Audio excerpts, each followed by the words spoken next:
Bonsoir, bienvenue sur le plateau de Ce soir ou jamais. Vous êtes espionnés, nous sommes espionnés, tout le monde est espionné, État, entreprises, particuliers, et tout le monde se laisse espionner. Sommes-nous les victimes du plus grand, du plus puissant système de surveillance de tous les temps? On en débat ce soir avec Jacques Attali. Vous venez de publier Pour une économie positive, une cinquantaine de propositions pour réorienter le capitalisme vers la prise en compte du long terme. Et le 4 novembre sort votre Histoire de la modernité, ou comment l'humanité pense son avenir, de l'invention du vêtement, qui est sans doute la première manifestation d'une première modernité, jusqu'à nos jours. Gilles Babinet, vous avez créé 9 sociétés en 25 ans, donc MusiWave, revendu 6 ans plus tard pour 139 millions d'euros, et Captain Dash, spécialisé dans le big data, c'est-à-dire le volume massif de données. Je rappelle qu'il s'en crée chaque jour des milliards qui vont d'un message sur Internet à un bulletin météo, en passant par un signal GPS de téléphone portable. En 2011, vous avez été le premier président élu du Conseil national du numérique et depuis 2012, vous êtes digital champion, c'est-à-dire responsable des enjeux du numérique pour la France auprès de la Commission européenne. Hélène Vasilina, vous êtes américaine, géopolitologue, vous vivez en France depuis 25 ans, professeur associé de communication internationale au CELSA. Vous êtes la présidente d'une entreprise de conseil en stratégie. Daniel Schneiderman, vous êtes journaliste, fondateur du site Arrêt sur Image sur Internet. Vous avez beaucoup écrit sur Internet et les réseaux sociaux. Votre dernier livre, Où le sang nous appelle, raconte une famille libanaise, celle de Chloé Delhomme, votre co-auteur, dont l'oncle n'est autre que Georges Ibrahim Abdallah, condamné à perpétuité pour complicité d'assassinat. Il entame ce week-end sa 30e année de détention en France, ce qui lui vaut l'étiquette de plus vieux prisonnier politique d'Europe pour tous ceux qui soutiennent, qui réclament sa libération, dont la Ligue des droits de l'homme. Flore Vasseur, vous êtes écrivain, c'est vous qui avez préfacé en France le livre Underground, où Julian Assange, le fondateur de Wikileaks, racontait son éducation sentimentale et technologique. Vous avez également préfacé Le Monde de 2030 vu par la CIA. Et votre nouveau roman, En bande organisée, sorti fin août, il met au prix 7 étudiantes d'HEC avec la crise financière internationale. Puis vous êtes l'une des signataires de l'appel des 32, exigeant davantage de transparence et de sécurité dans l'exploitation des données personnelles sur Internet. Jérémy Zimmerman, cofondateur de la Quadrature du Net, qui défend les droits et les libertés des citoyens sur Internet. Vous revenez du Brésil où vous avez participé à la rédaction d'une constitution de l'Internet en réponse aux révélations sur l'espionnage des citoyens par la NSA. Non, je me trompe. Bon, alors pardonnez-moi, je croyais. Vous avez également publié avec Julian Assange Comment Internet nous espionne et comment résister. Ça, c'est bien sorti en mars dernier. Je ne dis pas de bêtises. Comment sont... pas terrible. Comment sont tout de suite par l'actualité. L'actualité, évidemment, c'est la NSA, l'agence de renseignement américain, qui espionne les communications de 35 dirigeants internationaux, dont Angela Merkel, mais aussi les coups de téléphone, les SMS, tout ce que les Français à peu près émettent dans une journée. Tout cela est collecté, paraît-il, par la NSA. Et ça, les révélations ne cessent de se succéder depuis juin dernier. Regardez. La France tient-elle un double discours? D'un côté, Paris a sévèrement condamné ces pratiques et d'un autre, le gouvernement aurait accepté ces dernières heures, à la demande des États-Unis, de fermer son espace aérien à un avion qui était censé transporter Edward Snowden. Le président bolivien vient de rencontrer le président Poutine dans une réunion officielle. Dans la soirée, il s'apprête à regagner son pays à bord de son avion privé. Quand l'avion du président bolivien décolle, la rumeur court que Snowden est à bord. La France, le Portugal, l'Italie et l'Espagne ferment leur espace aérien. L'avion est obligé de se poser à Vienne. C'est une situation absolument lamentable où l'on voit l'abaissement de la France devant les desiderata des États-Unis d'Amérique. Donc c'était pas exactement ça. Nous, bon, là, on nous rappelle l'histoire de Snowden et de l'avion dans lequel on croyait que Snowden se trouvait. On va revenir plus avant, au moment des révélations de Snowden et jusqu'à aujourd'hui. Oui. Bon, il paraît que c'est pas là. Bon, bref, ça va arriver. Jacques Attali, il y a 6-7 ans, dans Une brève d'histoire de l'avenir, vous inventiez le concept de l'hypersurveillance. Vous disiez que bientôt, on serait tous surveillés et qu'on s'auto-surveillerait. Est-ce que là, avec les révélations sur la NSA, vous estimez que là, ça y est, on est dans l'hypersurveillance? cette surveillance de la NSA s'inscrit dans un contexte beaucoup plus vaste. D'abord, ça fait très longtemps que les hommes s'espionnent les uns les autres. Depuis l'Antiquité, il y a de l'espionnage. On peut dire même que le marketing a été une généralisation de l'espionnage où chacun veut savoir comment les gens se comportent. Puis ensuite, comme on a voulu des produits sur mesure, il a fallu faire du marketing sur mesure, donc forcément connaître un peu plus les goûts des gens. Et progressivement, il y a un mélange qui se fait entre l'espionnage au sens politique et l'espionnage ou la surveillance au sens commercial, et même plus largement au sens de la santé, puisque pour la santé, il faut connaître votre état de santé. Et pour pouvoir vous assurer et avoir une assurance sur mesure, il faut connaître en détail l'évolution de votre santé, la façon de vous comporter, si vous buvez, etc. Donc nous entrons dans un monde où progressivement, non seulement les technologies permettent de surveiller, elles le permettront beaucoup plus dans quelques années quand on va avoir la généralisation de ce qu'on appelle l'Internet des objets, c'est-à-dire le fait que non seulement nous sommes en situation de pouvoir faire connaître tout ce que nous avons comme comportement, entre parenthèses, les gens détesteraient ne pas être surveillés, parce que c'est le quart d'heure de gloire d'Andy Warhol. Si je ne suis pas surveillé, c'est que vraiment je ne compte pas. Ils sont rassurés, là, on leur a dit que tous les Français sont surveillés. Ils sont donc importants, personne n'aimerait ne pas en être. Mais plus largement, l'affaire de la NSA n'est qu'une toute petite dimension du problème. En réalité, chacun devrait être en principe propriétaire des données qu'il émet. Soi-même, nous sommes nous-mêmes, mais nous sommes aussi composés de tout ce que nous faisons, ce que nous créons, et aussi plus modestement, nos actes de consommation ou de santé sont des créations de nous-mêmes. Donc on devrait être propriétaire de soi et pouvoir décider de vendre ou de ne pas vendre ce que nous faisons. Ce qui est évidemment serait nécessaire, c'est que chacun soit payé pour ça. Mais comme personne n'est payé pour ça, parce que personne ne peut l'être, tous ceux qui l'utilisent, soit politiquement, c'est le cas de la NSA, soit économiquement, c'est le cas de Google, c'est le cas d'Apple, c'est le cas de toutes les structures qui utilisent les données, le font à leur profit. Et c'est pour ça qu'il y a un tel transfert de richesse. C'est que nous sommes fournisseurs gratuits de données qui font la richesse des autres. Ce qui fait que l'écart de richesse dans la planète augmente à une vitesse considérable au profit de ceux qui rassemblent ces données et en font un usage économique à leur intérêt. Évidemment, la solution idéale serait que chacun puisse décider de se débrancher. Je ne crois pas que ce soit possible. Je ne crois pas non plus qu'on puisse mettre une sorte de droit d'auteur sur nos propriétés. Il faut certainement imaginer un système de rémunération forfaitaire, comme vous pouvez l'imaginer sur la musique, qui n'a pas été fait, mais qui sera fait, parce que après l'absurdité de l'Adopi, c'est vers ça qu'on va aller, qui conduira progressivement à faire que chacun soit un peu rémunéré de ce qu'il apporte à la collectivité par les données qu'il apporte. Mais l'affaire de la NSA n'est qu'un épiphénomène. C'est la partie, contrairement à ce qu'on croit, c'est la partie visible de l'iceberg. Eh bien justement, la partie visible de l'iceberg, si du moins elle est prête cette fois. Encore une fois, je me rappelle, ça remonte à juin dernier, mais on en parle surtout cette semaine parce que là, on a eu la preuve que tous les Français étaient espionnés. Regardez. L'agence américaine de sécurité. Voici l'une de ses toutes dernières bases secrètes perdues au beau milieu du désert de l'Utah.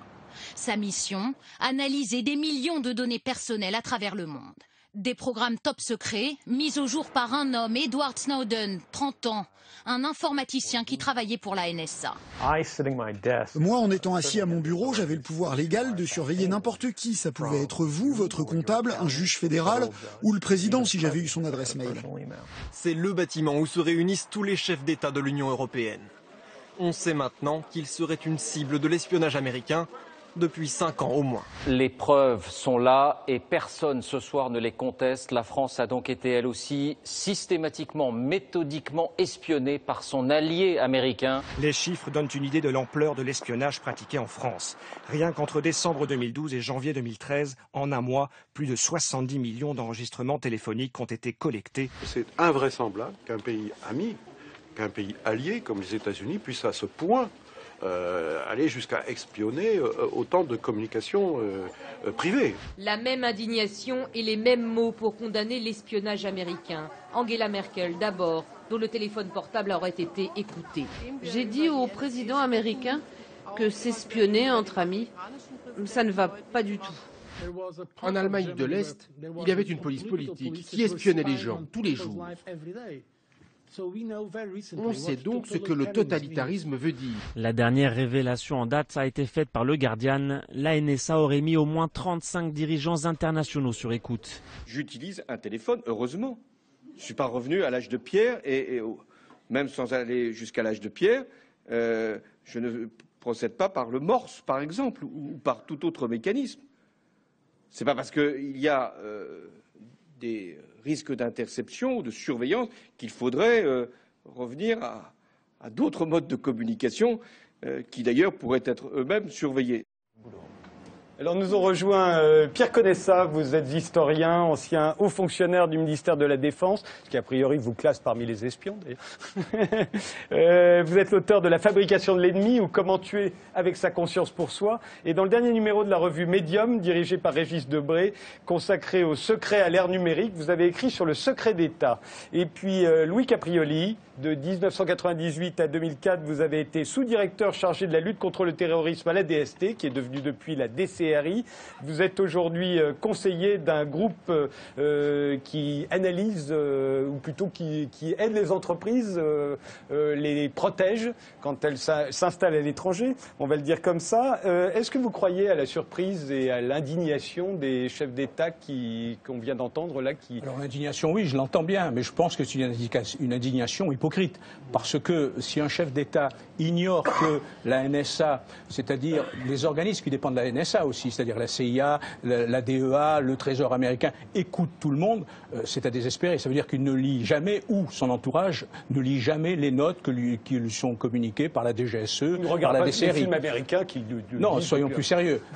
Il a des services officiels et d'ailleurs le président, comme tous les autres présidents, dispose de quoi? De téléphones cryptés. Donc ils sont avertis que leurs communications peuvent être interceptées et c'est pour ça qu'ils ont ces fameux téléphones. Est-ce que nous-mêmes nous faisons la même chose avec moins de moyens que la NSA, mais est-ce qu'on espionne nous aussi nos voisins, nos amis? Bien sûr, de la France. Mais bien sûr, je pense que la DGSE, enfin j'en suis convaincu, la DGSE, la DCRI espionne, on recherche des renseignements. Si vous voulez, vous qualifiez l'espion en disant c'est une barbouze. Non, l'espion c'est quelque chose de noble pour moi. Si vous voulez, c'est quelqu'un qui défend les intérêts stratégiques du pays. Et d'ailleurs, les Américains l'ont bien compris parce que après Desert Storm en 1990, ils ont décidé de faire quoi? Economy Storm.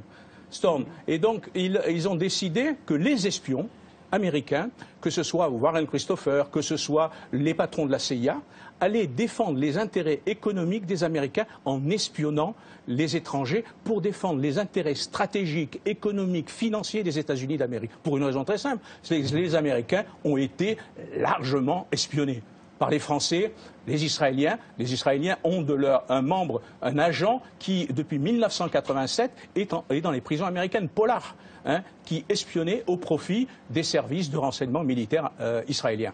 Donc les Américains savent ce que c'est que l'espionnage et savent qu'ils sont eux-mêmes espionnés. Ce qui a changé, Pierre Conessa, ce qui a changé, c'est qu'on a toujours espionné tout le monde, mais ce qui a changé, c'est les moyens technologiques. Aujourd'hui, on a un véritable moyen de surveiller tout le monde. Oui, effectivement, c'est l'échelle technologique qui, effectivement, permet d'avoir une surveillance aussi globale. Alors, on n'a jamais surveillé tout le monde, c'était pas possible. D'ailleurs, ça n'a aucun intérêt de surveiller tout le monde. Et même aujourd'hui, je suis sûr que la NSA doit être une espèce d'immense taupinière dans laquelle vous avez des millions d'informations qui sont difficilement utilisables si on ne sait pas qui on surveille, dans quel but. Si effectivement on est dans une opération d'intelligence économique, on va surveiller une entreprise particulière sur un marché donné pour savoir quels sont les concurrents. Mais si on surveille le président Hollande ou Mme Merkel, je suppose que ce n'est pas pour de la lutte antiterroriste. Vous imaginez bien que si le président Hollande avait su que le président Obama allait changer d'attitude sur la Syrie, il ne se serait probablement pas retrouvé en terrain comme ça découvert, comme il l'a été. Donc vous voyez l'intérêt du renseignement politique. Donc on est sur une gamme, une palette où effectivement il y a quand même des individus qui sont plus ciblés que d'autres. Hélène Vasilina, l'Amérique se retrouve au banc de l'accusation, accusée d'espionner ses alliés, à la fois les chefs d'État, les entreprises, les particuliers. La NSA aurait collecté toutes les communications téléphoniques des Français depuis 2 mois. Qu'est-ce que vous dites de ça quand on... Moi, je dis que c'est pas nouveau. Je rejoins monsieur Attali aussi, qui a dit que voilà, c'est pas nouveau. De toute façon, l'espionnage fait partie intégrante d'une politique de sécurité nationale. Nous avons des informations publiques qui indiquent que depuis 1978, suite aux écoutes de Watergate, écoutez, ça a commencé avec le Pfizer Court, etc. 2001, il y a eu donc un mandat où on pouvait espionner, écouter sans devoir demander quoi que ce soit, au nom de la sécurité nationale, n'est-ce pas? Et ensuite chercher les terroristes là où ils se trouvent d'ailleurs. Donc ce n'est pas nouveau. Tout le monde, c'est vrai, je vous rejoins, c'est dire qu'on est hypocrite à savoir oh là là, on m'écoute, mais c'est pas nouveau. Ce n'est pas nouveau. Alors, si c'est pas nouveau, pourquoi est-ce que ça choque tant de gens? Jérémy Zimmerman. Il y a quand même là, il y a une vraie forme d'hypocrisie quand on voit les États-Unis se défendre en disant d'abord, ne nous inquiétons pas parce que ça ne concerne que les citoyens non américains, soit 98 et quelques % de la planète, et d'ailleurs c'est peut-être faux, c'est sans doute faux quand on voit l'espionnage des AT&T aux États-Unis. Vous voulez dire que la NSA espionne aussi les citoyens américains? Évidemment, on nous disait qu'il y avait... C'était 1972, ça a commencé bien plus tôt. On nous disait qu'il y avait 51% de chances que les gens soient non américains à partir du moment où on commençait à les espionner, c'est-à-dire lancer une pièce pile ou face plus 1%. Donc mais il y a une hypocrisie crasse où on nous dit voilà, c'est que les non américains et c'est que pour des raisons de sécurité, ce que vous venez de dire à l'instant, sauf que on vient de voir que c'est Petrobras tout entier, que c'est Alcatel-Lucent, que c'est des grandes entreprises et qu'il s'agit aussi d'espionnage économique. Et donc quand on justifie des textes législatifs en faisant peur à ses citoyens, en disant on va tous mourir sous le coup des bombes d'Al-Qaïda, donc on doit surveiller tout le monde pour nous protéger contre les terroristes, et qu'en réalité on fait de l'espionnage économique et que c'est les citoyens de la terre entière qui se font espionner, ben là il y a un problème. Et le problème, il vient du fait... Attendez, excusez-moi une petite seconde. D'accord. Alors, et donc si on avait tenu un raisonnement comme ça lors du vote des femmes, la légalisation de l'avortement ou de l'abolition de la peine de mort, vous comprenez qu'on n'en serait pas où on est aujourd'hui. Que tout le monde le fait, ce n'est pas une justification morale pour quoi que ce soit. Mais il y a une chose sur laquelle il faut revenir ici, c'est pourquoi c'est un problème d'être espionné? Parce qu'on part comme ça, l'espionnage. La protection de la vie privée, c'est un droit fondamental. Eh bien, pourquoi c'est un droit fondamental? C'est un droit fondamental parce que lorsque vous savez surveiller, vos comportements changent. Vous n'allez pas vous exprimer de la même façon, dire « mon patron est un con, on est gouverné par des bananes ». Vous n'allez pas vous exprimer de la même façon, vous n'allez pas faire usage de votre liberté d'expression de la même façon. Pareil, vous n'allez pas aller à une réunion d'un parti politique, vous n'allez pas appeler votre médecin pour demander un avortement ou une opération d'ici ou là, si vous savez espionner. Donc la protection de la vie privée, c'est essentiel à toutes les couches d'une société démocratique. Ensuite, lorsque vous dites « oh, ben moi de toute façon je m'en fous, j'ai rien à cacher » ou alors « c'est mes 5 minutes de gloire à la sauce Warhol », il y a quelque chose qu'il faut prendre en compte. C'est que lorsque vous protégez vos communications, vous protégez aussi les communications de ceux que vous aimez. C'est-à-dire c'est vos enfants, par exemple, qui un jour auront à demander un boulot ou à entrer dans une administration. C'est vos amants si vous trompez votre mari ou votre femme. C'est vos sources si vous êtes un journaliste. Et donc la protection de la vie privée, c'est un écosystème. Et là, on le voit aujourd'hui en parlant à des journalistes, vous comprenez que tout le monde se dit « ah là là, c'est vrai qu'on a un problème ». Parce que si un jour, tout le monde sait qu'en allant contacter un journaliste pour lui envoyer des documents, pour lui dire qu'il y a un gouvernement qui est en train de mentir ou un patron qui commet des crimes, si tout le monde sait qu'il va se faire pincer, alors les sources vont se tarir. Et des journalistes feront plus de scoop. Et du coup, il n'y aura plus d'argent pour eux. Voilà. Oui, on est parti sur une partie de la conversation seulement qui est la surveillance par les États, la raison d'État. Oui, après on verra les entreprises. Oui, mais ça n'est qu'une toute petite partie et c'est inséparable du reste. Parce que si on se scandalise à juste titre contre l'espionnage d'État, il ne faudrait pas accepter le reste, c'est-à-dire la gigantesque machine en place qui est une surveillance beaucoup plus vaste, beaucoup plus profonde, beaucoup plus acceptée. C'est celle dont je parlais en disant le plus grand système de surveillance de tous les temps. Mais restons... Et qui est américain doublement, parce que c'est américain par les technologies et parce qu'il y a une concentration des capacités de faire qui font que c'est de plus en plus américain. Mais tout le monde le fait. Mais si on reste uniquement sur la surveillance d'État, je pense que tout le monde le fait et qu'il est tout à fait illusoire d'imaginer qu'on réussira à l'empêcher. Parce que, comme toujours en matière de défense, le bouclier est moins fort que l'épée. Il faut essayer de se protéger, il faut créer des lois, mais il faut savoir que la meilleure façon de se protéger, c'est Woody Allen disait, ce document est tellement secret que vous êtes prié de l'avaler avant de le lire. C'est-à-dire créer les conditions pour qu'on ne soit pas soi-même en situation d'exposer les choses. Et il y a bien des techniques pour que des conversations puissent secrètes, le reste, quand on sait ce qu'on risque en l'étant. Donc, ceux qui acceptent de courir ces risques le font consciemment, avec négligence ou pas, mais l'espionnage l'espionnage d'État ne touche que ceux qui sont assez stupides pour s'y laisser prendre.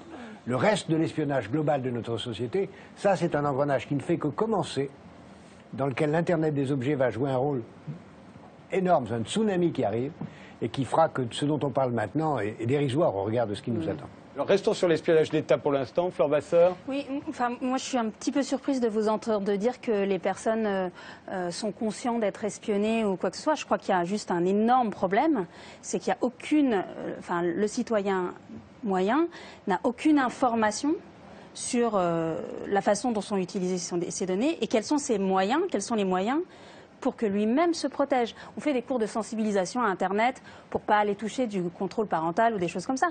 Mais on n'apprend pas aux gens à se protéger. On n'apprend pas ce que c'est un vrai mot de passe qu'on craque pas. On n'apprend pas quels sont les logiciels qui permettent de protéger son surf, qu'est-ce qui permet d'effacer ses traces. Et c'est un peu ça le problème. Alors oui, il y a des lois, oui, il y a des trucs, mais la sensibilisation du citoyen, elle est pas faite.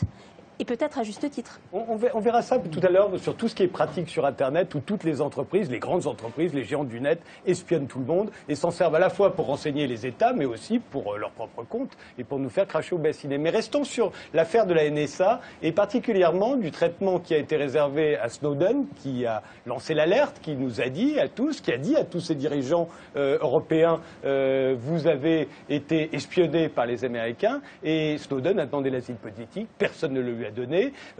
Quand on a cru qu'il était dans l'avion du président bolivien, on a interdit à l'avion du président bolivien de survoler la France.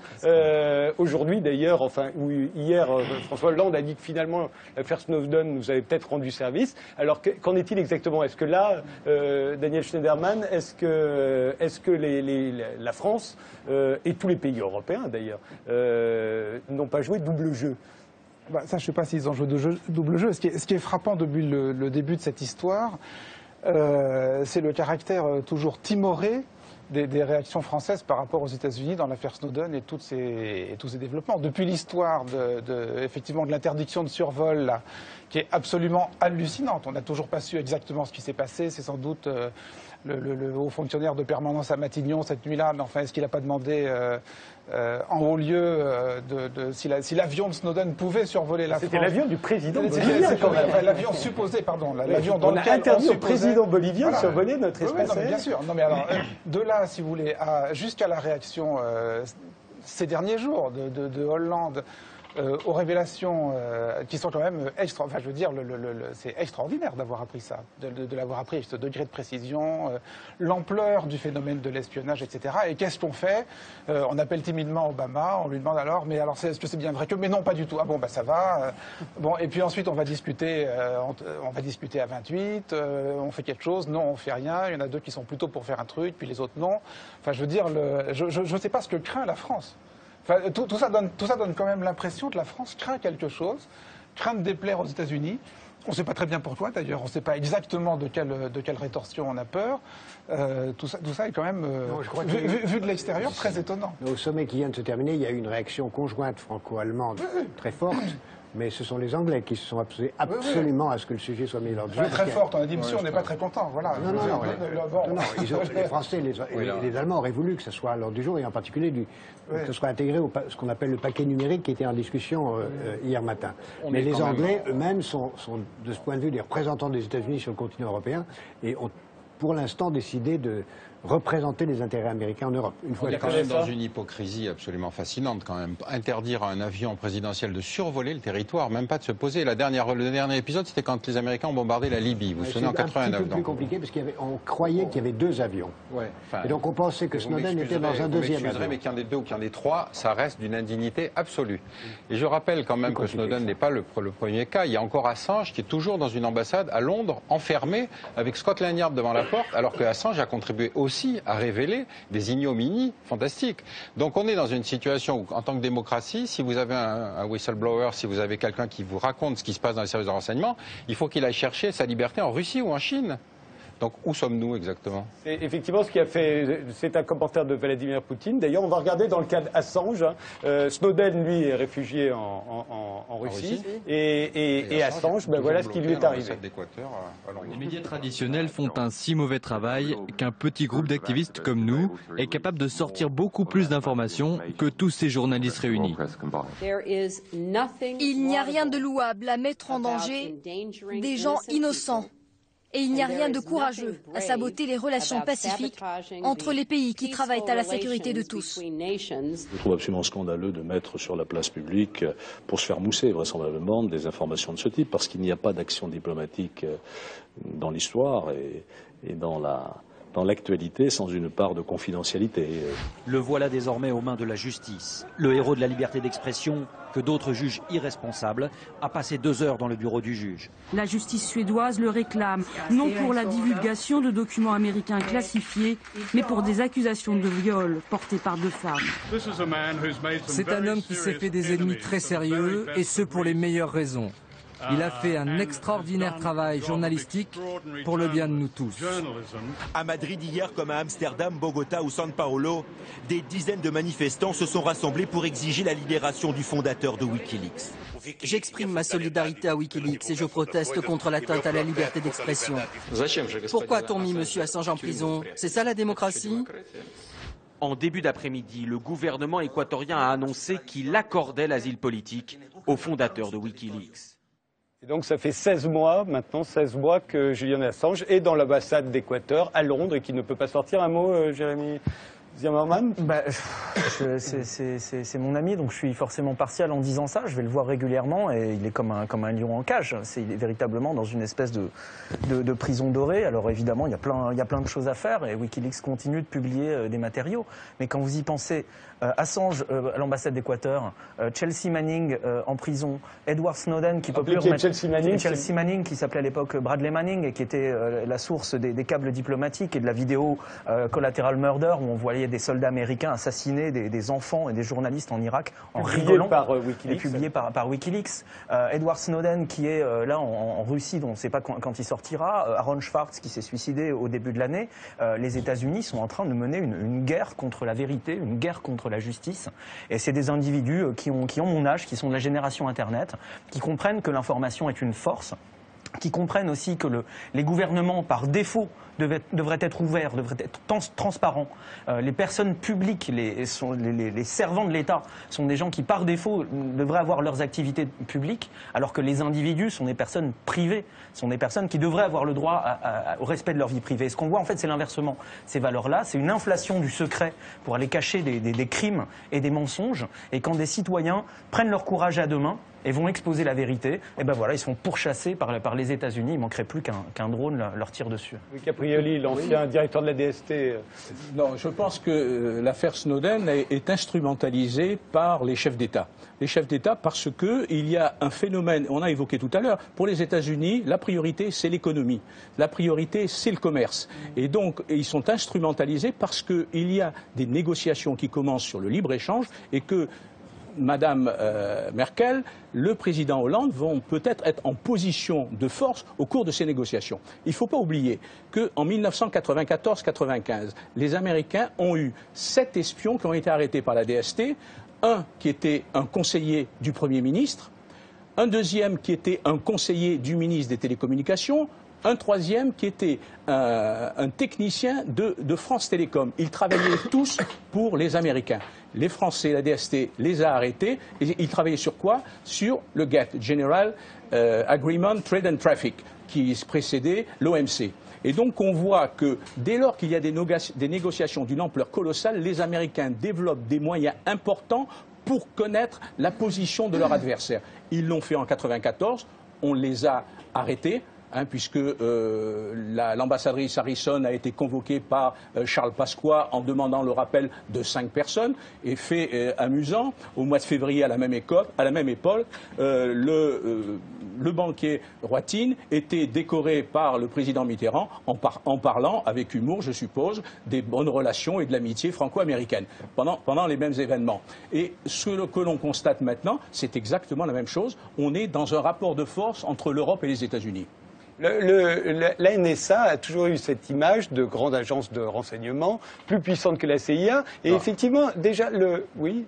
Non, la NSA ne travaille au profit que de la CIA, du Trésor américain, du FBI, de la Drug Enforcement Administration. Et si vous voulez, toutes ces informations, on l'a bien vu encore dans les révélations du Monde, un haut fonctionnaire a remis son carnet d'adresses à la NSA. La NSA, quand elle a été créée, elle avait 0. Et donc ce sont toutes les administrations qui ont des plans de renseignement. Parce que tout ça sont des recherches qui sont peut-être énormes, mais ça s'inscrit dans un plan de renseignement économique, scientifique, politiques, diplomatiques. C'est vraiment des recherches fines. Alors bien sûr, c'est une masse considérable d'informations qui sont récoltées, mais c'est comme le font les services français. C'est-à-dire que les services français reçoivent des missions qui sont un plan de renseignement et chacun essaye de remplir le plan de renseignement en fonction des moyens dont il dispose. Voilà. Il y a quand même une différence phénoménale.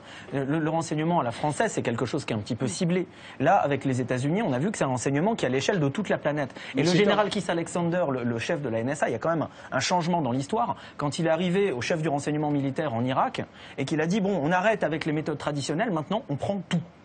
Il est arrivé en Irak et il a dit on prend toutes les données, toutes les communications de tout le monde. Et quand il est arrivé à la NSA, il a poursuivi cette doctrine-là. C'est une espèce de doctrine paranoïaque qui a pris le pas sur l'espionnage. Je suis entièrement d'accord avec ce que vous avez dit tout à l'heure et votre colère, je la partage totalement. Mais juste un point de fait, et sans trahir des secrets d'État que j'ai pu avoir à connaître, la France, avec ses moyens technologiques qui sont très inférieurs à ceux des États-Unis, aussi tape très large. On n'a pas Google et Facebook et voilà, Apple exactement. et Microsoft. Elle ne dispose pas des mêmes moyens techniques. Mais si elle pouvait, elle ferait la même chose, et elle fait la même chose avec ses moyens beaucoup plus modestes, où elle tape très large, et je n'en dirai pas plus, pour essayer d'obtenir des informations. Et tout le monde en fait autant. C'est comme ça.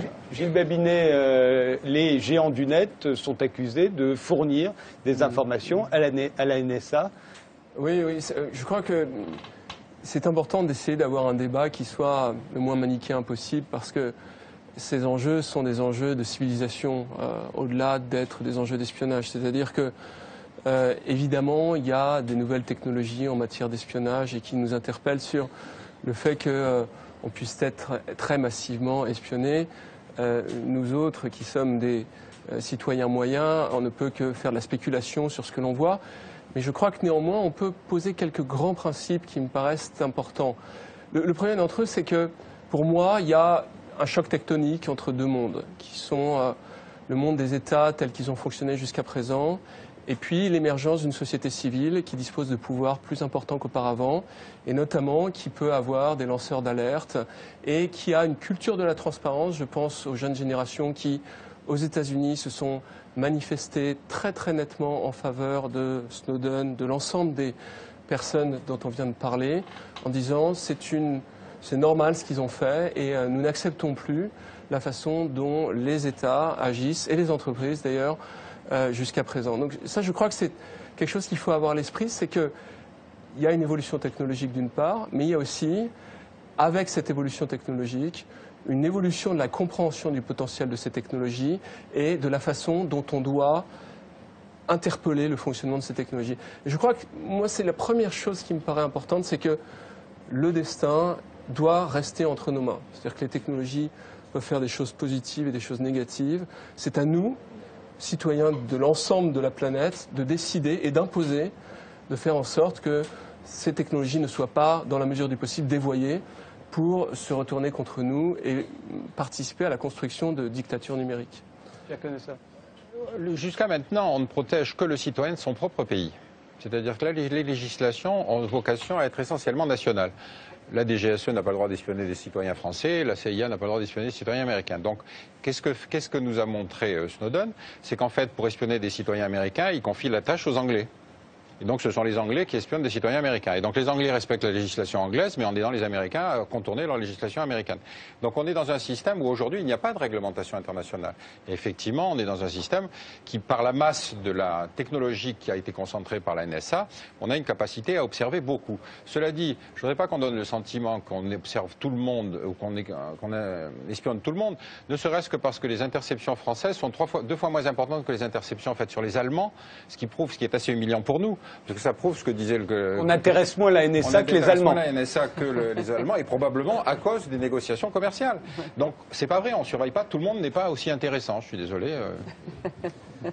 Oui, Louis Cabrioli. Oui, je voudrais tenter de donner une explication à cette boulimie des Américains à partir de 2001-2002. Les attentats du 11 septembre ont révélé que les Allemands ont été nuls dans la surveillance du réseau ATA, qui était basé à Hambourg et qui est allé aux États-Unis se former pour commettre les attentats. Donc de là, les Américains ont estimé que leurs alliés, leurs amis, ne faisaient pas leur travail. Et donc ils devaient faire eux-mêmes le travail et surveiller tout le monde. Alors c'est vrai qu'ils sont partis sur cette dynamique du terrorisme international, mais comme depuis les années 90, ils avaient décidé que l'économie était la priorité, ils ont espionner l'ensemble de la planète. Mais je crois que cette démarche d'un échec d'un État ami qui n'a pas vu, qui n'a pas surveillé, qui ne leur a donné aucune information sur les terroristes qui étaient à Hambourg, qui se sont rendus en Afghanistan, qui ont rencontré Ben Laden, qui sont revenus, qui sont repartis, dont le coordonnateur était basé à Hambourg, qui a rencontré Atta au mois de juillet 2001 avec les attentats. Tout ça, ça a échappé au BND allemand, au BFA allemand. Les Américains ont dit autant surveiller nous-mêmes, faire le boulot plutôt parce que les autres ne s'occupent pas de notre sécurité. Voilà. Si je peux faire juste un petit point dans cette discussion sérieuse et tragique qu'on a jusqu'à maintenant, il y a quand même aussi des aspects comiques dans tout ça. Je veux dire, quelque part, l'hyper-surveillance, c'est aussi l'hyper-inefficacité. Je veux dire, il faut quand même dire que plus vous récoltez de millions et de millions de données, moins vous savez les traiter. Non mais faut dire ça.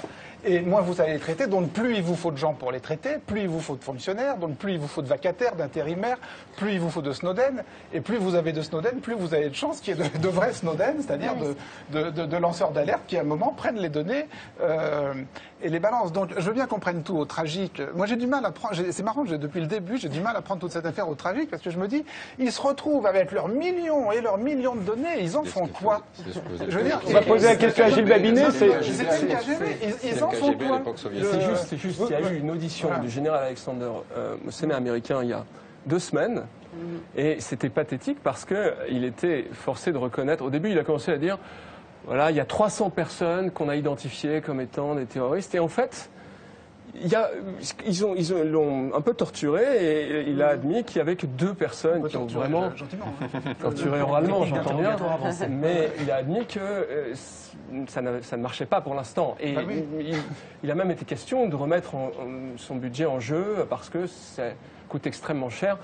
Mais ceci étant, je pense qu'il y a quand même un fond, c'est le fait que les États-Unis prennent une avance importante et que tout ça participe de leur volonté d'émerger dans cette 3e révolution industrielle, aussi bien comme un acteur qui est capable de faire du renseignement économique, militaire ou à potentialité économique à terme, à très très forte portée, parce que ces technologies, sur le papier, elles ont un potentiel absolument incroyable. Sur le papier, je crois qu'il faut bien comprendre que ce qui est en train de se jouer, ce sont des études surtout de comportement. Bien sûr, il y a l'espionnage qui est majeur et sur lequel on a dit beaucoup de choses. Mais c'est l'étude du comportement de chacun qui est important et qui va être déterminant. Et je pense que le point de passage entre l'espionnage économique et l'espionnage politique, c'est ce qui s'est passé à un moment qui, à mon avis, a été tout à fait charnière. C'est la dernière campagne présidentielle américaine où on a vu le candidat Obama, en tout cas les équipes du candidat Obama, avoir une précision stupéfiante dans la façon dont ils pouvaient passer les coups de téléphone aux gens en leur posant, en leur demandant, essayant de les convaincre. En appelant quelqu'un, il savait presque tout sur lui. Et il lui disait, monsieur, vous conduisez comme ça, vous faites ceci. Et donc, voilà les raisons pour lesquelles, en raison de votre situation sociale, vous devriez voter pour monsieur Obama. Il y avait déjà là un extraordinaire progrès, on peut appeler ça progrès ou pas, en tout cas, un saut quantitatif dans la connaissance qui est plus statistique et comportementale qu'individuelle par l'écoute, mais qui revient au même, tellement elle devient précise, qui a permis à un candidat politique demain à une entreprise commerciale. Oui, parce que les mêmes qui ont fait cette campagne aujourd'hui se consacrent à la publicité d'un certain nombre d'entreprises. Exactement. Et c'est ça qui est beaucoup plus important. Et ce que je pense, c'est qu'on va non seulement aller dans cette hypersurveillance, mais, et c'est peut-être le plus grave, on va aller vers une autosurveillance. C'est-à-dire qu'on va nous charger nous-mêmes de nous surveiller. On a commencé. Et nous allons y trouver du plaisir, nous allons y trouver de l'intérêt. Parce que d'abord, on aime bien qu'on s'occupe de nous. Et ensuite, regardez, même simplement par cette pression qu'on a pour ne pas boire d'alcool, ne pas être trop gros, nous surveillons nous-mêmes notre poids. Et de plus en plus, on va nous demander de nous surveiller nous-mêmes. On va avoir des montres qui contiennent bien plus d'informations, qui seront connectées, d'où l'Internet des objets dont j'ai parlé déjà à plusieurs reprises, qui font que la société va créer les conditions de ce que la Boétie appelait la jouissance de l'esclavage, le plaisir de trouver une sécurité dans le fait de se contrôler soi-même. Et c'est ça l'engrenage dans lequel nous entrons. Et c'est ça l'engrenage contre lequel il faut lutter pour avoir le droit de se débrancher. Alors justement, sur ces grandes entreprises qui sont accusées à la fois de fournir la NSA, mais aussi de nous espionner pour leur propre compte, bien connais ça. Je crois que Louis Caprioli a remis le processus dans son déroulement historique. N'oubliez pas qu'après le 11 septembre, il y a le Patriot Act, qui est une organisation fondamentale du système pour collecter toutes les informations qui paraîtraient utiles à la sécurité américaine, sécurité au sens large, qui va être ensuite doublée de l'accord SWIFT, dans lequel il va falloir transférer des données bancaires aux États-Unis, en expliquant que ce sont des données bancaires destinées à traquer les transferts d'argent à vocation terroriste. Et puis ensuite, il fallait transférer des données des passagers allant vers les États-Unis, etc., etc. Donc tout ça est justifié par une notion de sécurité et où effectivement on voit bien que ça n'est pas seulement la sécurité antiterroriste. Quand on est dans le domaine bancaire, auquel on va nous opposer le secret quand on veut poursuivre des exilés fiscaux, on se demande effectivement pourquoi ce système aussi fascinant ne nous permet pas de lutter contre le trafic de drogue, d'arrêter les exilés fiscaux et de lutter contre les paradis fiscaux. Donc on est bien dans un système qui a vocation de domination, et de domination surtout économique et technologique, accessoirement de lutte antiterroriste. Et je ferai remarquer, et Louis Caprioli le sait bien, c'est que quand il s'est passé le 11 septembre, les Américains avant nous expliquaient qu'on n'était pas bon puisqu'on avait eu des attentats terroristes chez nous, et eux c'était très bon puisqu'ils n'en avaient jamais eu. Et qu'ils ont tout à coup débarqué en France et ils ont demandé qu'on leur laisse les clés pour travailler la nuit sur les dossiers de la DST. Donc on est dans un système où effectivement, il ne faut pas se leurrer, le terrorisme a servi de façade à beaucoup de choses qui n'ont rien à voir avec le terrorisme. Madame Merkel semble le découvrir. Oui, moi je voulais dire que toute cette accumulation de données, ce qui va compter, c'est les technologies qui arrivent derrière, et notamment tout ce qui est algorithme de prédiction. Donc en fait, c'est ce que vous disiez, c'est-à-dire que grosso modo, on va avoir les statuts de chacun, les comportements, les historiques d'achat, de voyage, etc. Et on va être capable de projeter dans l'avenir l'évolution d'une mentalité, l'évolution d'un comportement d'achat, l'évolution d'idées politiques, et c'est ça qui va arriver. C'est-à-dire qu'on va être capable de faire une espèce de mapping de l'évolution de chacun, et ça va être vendu à qui? Enfin, ça va être, voilà, c'est vraiment ça l'enjeu, c'est ces algorithmes qui arrivent derrière et qui pèsent toutes ces variables.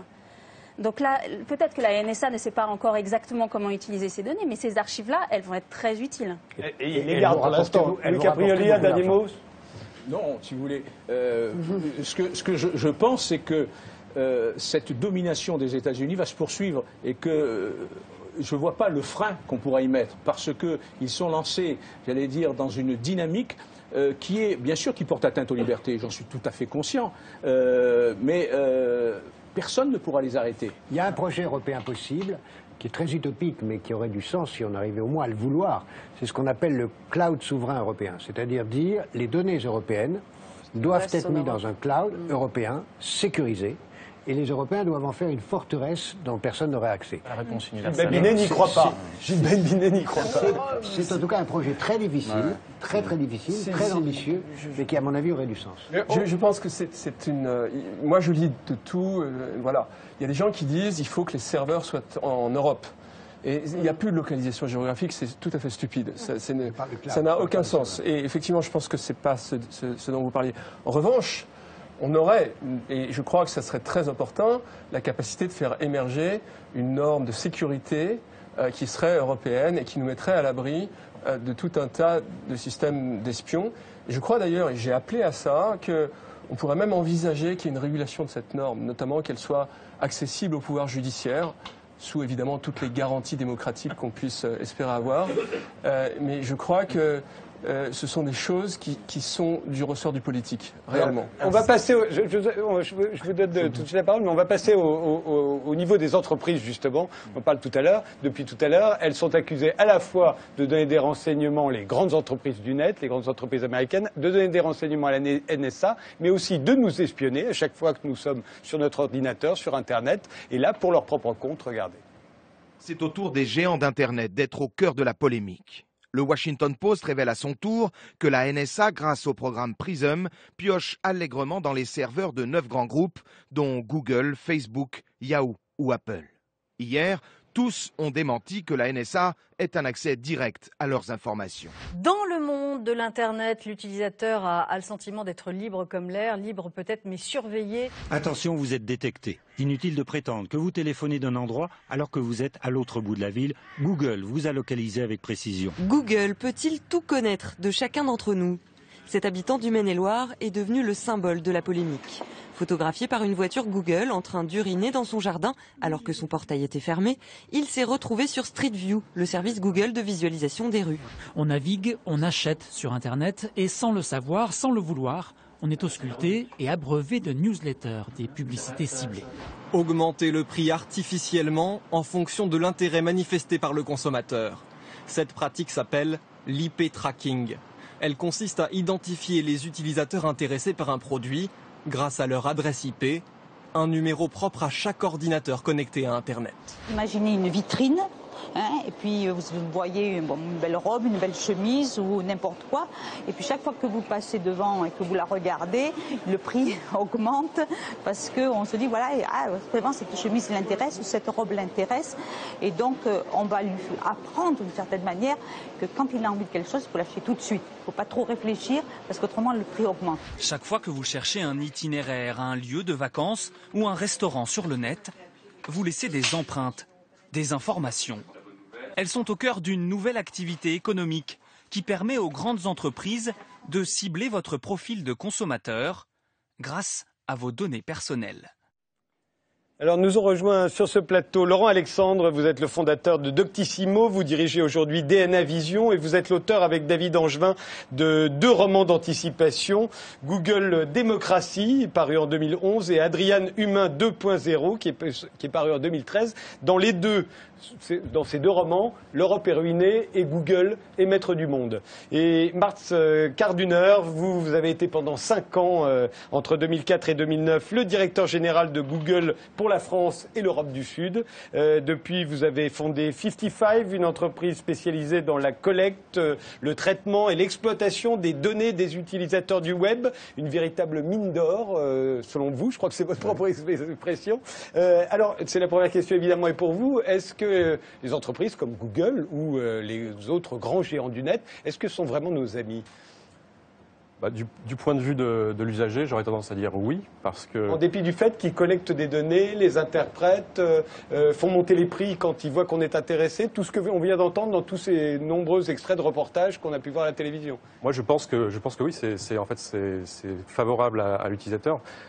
Toutes ces données qu'on collecte en fait permettent tout simplement de faire un marketing qui est beaucoup plus fin, beaucoup moins intrusif, qui est basé sur des prédictions de comportement. Alors après, la question, elle est toujours la même, c'est en gros de quel côté du fil du rasoir on se trouve entre le côté, je dirais, observation éclairée des comportements pour proposer des offres qui sont plus adaptées, ou bien espionnage ou abus des données personnelles. Et donc ça, c'est une notion qui est très importante. Il faut comprendre comment ça marche d'un point de vue technique. Et dès lors qu'on est dans la collecte de données qui ne sont pas personnelles et qui sont des agrégats et qui permettent de faire des approximations statistiques et de prédire les comportements de manière algorithmique, je pense qu'on est pour le coup vraiment dans un service qui est rendu au consommateur qui est bien meilleur que dans l'Internet qu'on connaissait il y a 15 ans, où grosso modo vous arriviez sur une page, elle flashait de partout avec des publicités qui étaient complètement... qui était très mal ciblé et qui ne correspondait pas du tout à là on voit qu'ils nous connaissent bien là maintenant quand on a la bonne publicité on se dit là ils m'ont bien observé. Mon point c'est de dire est-ce que vous préférez quand vous allez sur Amazon qu'on vous propose des produits qui sont dans la mouvance de ce que vous avez consommé jusqu'à présent et qui correspondent à vos centres d'intérêt plutôt que n'importe quoi. Moi je pense pas le choisir. Est-ce que vous ne pourriez pas choisir tout simplement d'être surveillé et d'avoir en retour de cette surveillance ce bénéfice-là? Parce que quand même ce qu'on a appris avec les révélations de Snowden et sur la NSA, c'est que Google, Facebook, Apple, Microsoft, Skype, Yahoo, etc. sont autant de contributeurs à l'espionnage généralisé de la NSA. On a aussi appris que la NSA a saboté des technologies grand public et des technologies commerciales toutes américaines pour s'assurer de pouvoir lire le contenu des communications. Et là, je reviens sur ce que disait Gilles Babinet, c'est notre rapport à la technologie que l'on doit considérer ici. Jusqu'à présent, on nous vendait du rêve, des coins arrondis, des trucs qui clignotent, qui vont très vite, tout est joli, tout est sympa, et on se disait, voilà, ces machines sont nos amis, comme quand on était petit, qu'on avait cet Amstrad, qu'on pouvait ouvrir et regarder à l'intérieur comment ça fonctionnait. Sauf qu'en réalité, ces machines sont devenues des mouchards, qui travaillent à notre insu, et personne, même les ingénieurs les plus qualifiés, sont en mesure de dire quelles données sont collectées, quelle précision pour les profils. Et on se retrouve avec, dans nos poches, dans nos vies, des machines qui sont des espions. Et donc il ne s'agirait pas juste d'inventer un nouveau standard de chiffrement à mettre aux mains des citoyens. Il y a un seul type de technologie qui garantit qu'on puisse les contrôler en tant qu'individu, c'est le logiciel libre. C'est ces logiciels que chacun possède, sur lesquels chacun a les mêmes libertés que l'auteur initial. Et avec des logiciels libres, avec des services décentralisés qui ne seraient pas tout donnés à un Google ou un machin une fois pour toutes et basta, et avec des chiffrements point à point dans lesquels les utilisateurs reprendraient le contrôle du secret de leur communication, là oui, on pourrait arriver à quelque chose. Tant que des gens qui viennent et qui font un tas de blé sur les données personnelles viennent vous dire « Ah, on est vos amis, vous inquiétez pas », on continuera à se faire arnaquer. Je pense que le roi Alexandre, il se trouve que je le disais dans les 2 romans d'anticipation que vous avez publiés, à chaque fois l'Europe est ruinée et Google est maître du monde. Pourquoi ? Nous sommes en train de découvrir, à l'occasion de l'affaire NSA et de l'affaire Prism, que nous avons pris un retard considérable dans beaucoup de technologies. Dans les technologies informatiques, c'est clair, on le voit, tous les géants du net sont américains, qu'il s'agisse de Facebook, qu'il s'agisse de Google, qu'il s'agisse d'Apple, etc. Également dans le domaine des nanobiotechnologies et des technologies du vivant. Mais le meilleur est à venir. Toute la presse mondiale s'est fait l'écho il y a 15 jours de l'entrée de Google dans la lutte contre le vieillissement et la mort. Google va devenir un acteur majeur dans le monde de la santé, va devenir un acteur majeur dans le monde de la biologie. Donc ce que nous connaissons et les problèmes éthiques, philosophiques et géopolitiques que nous avons dans le domaine de la data, nous allons les avoir aussi dans le domaine de la médecine, c'est-à-dire dans des domaines où nous n'imaginions pas les avoir. Et c'est normal, puisqu'aujourd'hui la santé devient un amoncellement de data. Jadis, le volume de données. Jadis, on traitait un patient avec quelques petites données, quelques centaines, quelques milliers d'informations. Aujourd'hui, le séquençage de l'ADN, qui est en train de devenir la base de la médecine de tous les jours, ça représente par patient 10 000 milliards d'informations. Il y a une énorme prime pour des géants comme Google, qui sont des spécialistes de ce qu'on appelle le big data, c'est-à-dire de la gestion de beaucoup de données. Il y a une prime énorme. Et donc le champ des géants du net américains va s'étendre au-delà des limites que nous connaissons aujourd'hui. Et la prochaine entrée, la prochaine victoire des géants du net, c'est leur entrée dans le monde de la santé, comme Google, et puis dans un deuxième temps dans le domaine de l'éducation, qui va aussi faire sa révolution à l'occasion de l'explosion du big data. Donc nous ne sommes qu'au début des problèmes géopolitiques que nous avons avec les géants du net, et il est regrettable qu'il n'y ait aucun géant du net européen et que nous ayons laissé le monopole de toutes les technologies du XXIe siècle aux Américains. Alors, moi, je crois que on est au cœur du débat et c'est tout à fait passionnant. J'aurais tendance à dire que je suis un peu d'accord avec tout le monde. Ici, je crois que le cœur de ce qui me préoccupe, moi, c'est le fait que la France, l'Europe, ces pays-là, aient une perception finalement négative de ces technologies. Ces technologies, comme je l'ai dit tout à l'heure, nous offrent un potentiel extraordinaire. On peut, d'un point de vue médical, faire des choses qu'on ne pouvait même pas imaginer il y a encore quelques années. Et je crois que le sentiment que j'ai, c'est souvent on a tendance à jeter le bébé avec l'eau du bain. C'est-à-dire qu'on se dit le potentiel de ces technologies est tel qu'on va en limiter la circulation de données le plus possible, on va créer des lignes Maginot, on fait très souvent ce genre de choses, et surtout on va initier au sein de nos populations l'idée que le progrès est quelque chose qui est négatif, alors que si on sort de cette crise dans laquelle on se trouve, ça sera uniquement grâce au progrès, au développement de l'innovation, de nouvelles technologies. Je crois qu'il faut certes avoir un rapport critique avec les technologies, mais il faut avoir un rapport positif et joyeux. On peut arriver, c'est à nous de choisir notre futur technologique. Et je pense que tout aussi bien en ce que vient de dire Mats, on peut arriver à faire des choses en termes d'expérience. Par exemple, je pense que les apps vont disparaître, les applications dans les téléphones mobiles, parce que quand vous allez arriver dans un restaurant, vous allez avoir automatiquement l'app du menu du restaurant qui va venir sur votre téléphone. C'est plus vous qui allez la chercher. Et pour ça, on va avoir besoin d'avoir un niveau de compréhension de notre comportement qui sera absolument inégalé avec ce que nous avons aujourd'hui. Mais effectivement, il est très facile de tirer parti de ces données pour abuser de vous, soit d'un point de vue marketing, soit d'un point de vue de ce que vous pensez, de vous terroriser d'une manière ou d'une autre. Et je crois que c'est très important qu'on ait une appréhension positive et en même temps un regard critique qui nous amène à pouvoir réguler de la façon la plus optimale possible. Et je ne suis pas sûr que ce soit ce que l'on ait fait jusqu'à présent. Je ne sais pas qui est contre les technologies, hein. Vous dites on. Eh bien, je vais vous dire, en France, le séquençage de l'ADN est interdit, par exemple. Oui. On est un des rares pays qui l'a interdit. C'est un exemple parmi d'autres. On a une réglementation être contre les technologies et se dire attention, c'est très beau le progrès technologique, mais il faut juste faire gaffe à ne pas faire n'importe quoi. Mais exactement. Il ne faut pas en venir à la conséquence où On fait rien. Non, mais c'est ce qui nous arrive de faire malheureusement. Est-ce que je peux revenir une seconde à Google? C'est formidable Google. Je veux dire, moi ça a changé ma vie de journaliste. J'ai commencé, j'étais au Monde, il fallait aller chercher la documentation dans des dossiers, papier, c'était très compliqué, etc. Maintenant Google c'est formidable. En même temps, c'est un pouvoir, moi, qui me terrifie, Google. C'est-à-dire que Google, le jour où Google décide de changer son algorithme, souverainement, parce qu'il décide souverainement, il demande à personne. Je veux dire, il condamne à la mort et à l'oubli, enfin à la relégation, à la 4e page de recherche, ce qui veut dire la même chose, des secteurs économiques entiers. Je veux dire, je prends le domaine de Google News. Google News qui permet de rechercher de l'information sur des sites de presse et des journaux. Je veux dire, Google peut tout à fait décider, dans Google News, je vais privilégier les grands journaux, Le Monde, Le Figaro, etc. Et Google peut décider au contraire, je vais privilégier dans les résultats de recherche de Google News les petits organes de presse indépendants, les sites, les blogs, etc. C'est sa décision souveraine. C'est terrifiant. Laissez répondre. Il a dirigé Google. Laissons-le répondre. Ça démontre bien que le débat a glissé de l'utilité de ce genre de technologie dans la vie quotidienne. Et je pense que c'est vraiment, moi, en moyenne, je dirais que c'est clair que tout ça a des bénéfices considérables sur le confort de ma vie, etc. Vers un autre sujet qui est celui de qui possède cette capacité-là. Et si j'entends bien de ce côté-là du plateau, ce qui est dit, en fait, tout le monde dit, en fait, on aurait bien aimé, nous, en Europe, avoir ce fameux moteur de recherche. Ah non, je dis pas ça. Non, mais il a dit qu'il voudrait que personne ne l'ait. Je dis que ce pouvoir me terrifie, mais il me terrifierait autant si c'était un Google européen ou français. Quand je dirigeais Google Europe du Sud, le gouvernement français a investi des dizaines de millions d'euros pour créer un moteur de recherche franco-allemand.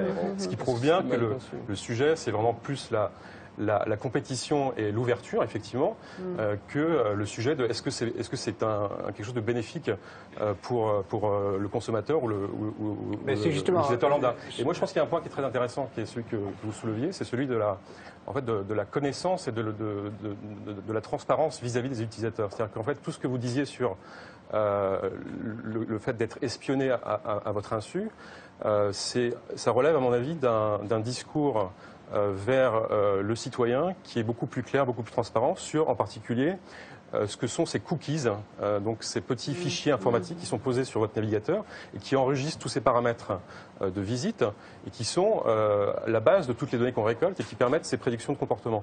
Typiquement, les directives européennes prévoient de transformer en loi l'obligation pour tous les sites d'être beaucoup plus explicite là-dessus, voire même de forcer à l'acceptation. On arrive quand même à une régulation. Alors, c'est loin d'être réglé. C'est loin d'être réglé, mais l'idée, je pense, c'est d'éduquer les gens et de leur montrer comment ça fonctionne, qu'ils ont un libre arbitre, qu'ils ont le droit de choisir, ils ont le droit d'avoir la possibilité de tout effacer s'ils le souhaitent, et d'être en conscience dans un système qu'ils contrôlent et qu'ils comprennent. Je pense que c'est ça l'enjeu. C'est même Google, Facebook et compagnie qui ont lobbyé contre ça au Parlement européen. Aujourd'hui, c'est intéressant, j'étais sur le site de l'Élysée, par exemple. La première chose que j'ai reçue, c'est un encart qui disait l'Élysée est sur Facebook, allez voir sur Facebook. Par contre, il n'y avait rien sur l'obligation qui est faite loi de présenter à l'utilisateur une information sur les cookies. Donc même l'Élysée n'est même pas en conformité avec la loi et va encourager les gens à aller sur Facebook qui, pour le coup, collectent des informations qui sont d'ordre personnel. Donc on est dans un paradoxe incroyable. De deux choses l'une d'abord. D'abord, les logiciels libres, on pourra en parler longtemps parce que le mot libre est à mon avis très mal adapté parce que les logiciels dits libres sont souvent attachés à une seule entreprise qui s'appelle IBM et qui reste très liée à ce qu'on appelle les logiciels libres. Donc le mot libre est ici très... Le logiciel libre est attaché à personne. Voilà. Si par nature, le mot libre dans les logiciels n'est pas un mot exact. Deuxièmement, Google n'est pas une société monopolistique. Il y a d'autres moteurs de recherche. Et il serait bien d'essayer soit de les développer, soit, si on n'y arrive pas, de prendre conscience qu'à l'échelle mondiale, c'est créer un monopole, qui s'appelle Google. Ce n'est pas encore le cas. Mais si elle devient, alors il va falloir commencer à penser le monde comme une entité globale et dire si Google est un monopole, ce monopole, il appartient à l'humanité. Il n'appartient pas à des actionnaires. Dans ce cas-là, on le sort de l'économie capitaliste. Et comment on les exproprie ? Eh bien, les nationalistes. Comment on fait ? De toute façon, on ne sortira pas de cette contradiction qui est celle qu'on vit aujourd'hui et qu'on a vécue il y a un siècle, où on revient vers des économies fermées nationales où chacun récupère ses données, où on met en place un état de droit mondial. On ne sortira pas de cette contradiction. Il faut, on n'y est pas, on est d'accord. Si on n'y est pas, on va y aller très vite, ou alors on va reculer très vite. Comme en 1913, il y a exactement un siècle, où pour ne pas aller très loin dans une organisation internationale, on a reculé et on a fermé les frontières. C'est ça l'enjeu d'aujourd'hui. Parce qu'on parle de cette globalisation comme si elle était une évidence pour un siècle, c'est pas du tout sûr. On peut très bien refermer les frontières devant la peur que tout ça déclare. Et si Google s'installe comme Facebook, dans un combat d'ailleurs, parce que Google et Facebook c'est une bataille à mort, si l'un s'installe dans une situation de monopole, il ne pourra pas rester une entreprise privée parce qu'il deviendra un monopole d'intérêt général. Mais on n'en est pas là. Mais aujourd'hui, je crois que ce qui est très important, c'est de prendre conscience que l'important, c'est de créer une concurrence. Les Européens, s'ils voulaient s'en donner les moyens, pourraient encore, la bataille n'est pas tout à fait perdue, il y a une bataille qui n'est pas tout à fait perdue, mais qui est en train d'être, prenez l'exemple de la dernière grande entreprise européenne en matière de technologie de l'information, SAP, une entreprise allemande, qui aujourd'hui n'est plus une entreprise allemande. C'est devenu une entreprise américaine puisque son président est un Américain, le siège de la recherche est aux États-Unis, et cette dernière entreprise de logiciels européenne vient de basculer sous l'orbite américaine. Et il y a en effet une extraordinaire accélération. C'est pourquoi j'insistais tout à l'heure sur le fait qu'on va voir avec l'Internet des objets changer complètement la nature du problème dont on parle. C'est-à-dire que tous nos objets, les verres, les tables, les frigidaires, les voitures, vont avoir une adresse Internet et vont communiquer entre eux, indépendamment de nous. Ça va changer l'échelle des choses et on aura des données infiniment plus vastes. Et nous entrons dans une dictature générale de la transparence. Et c'est la question que vous posiez tout à l'heure qui est très importante. Cette transparence, tout le monde la souhaite. Il faut vivre et recréer un état de droit qui soit compatible avec la transparence. Et c'est donc l'éthique de la transparence qu'il faut maintenant reconstruire avec le droit de sortir de cette transparence. Mais l'éthique de la transparence, ça va être maintenant la condition même de la démocratie, parce qu'il n'y a pas de démocratie sans transparence. Et la transparence devient une nécessité avec, évidemment, le droit pour chacun d'entre nous d'en sortir. Il ne faut pas mélanger transparence et protection de la vie privée, monsieur Attali. La transparence, c'est pour les États, pour les individus. On parle de la protection de la vie privée. Protection de la vie privée dans les limites de ce que la vie privée ne peut pas gêner la vie des autres. La transparence n'a pas à être imposée. C'est un droit fondamental que la protection de la vie privée. La transparence, c'est pour les États. Point barre. Et excusez-moi de vous contredire, mais la liberté pour les logiciels, c'est un vrai concept et c'est quelque chose qui existe. Un logiciel libre, c'est un logiciel sur lequel tout le monde a les mêmes libertés que son auteur original. Tout le monde peut le copier, l'utiliser, le modifier, distribuer ses modifications.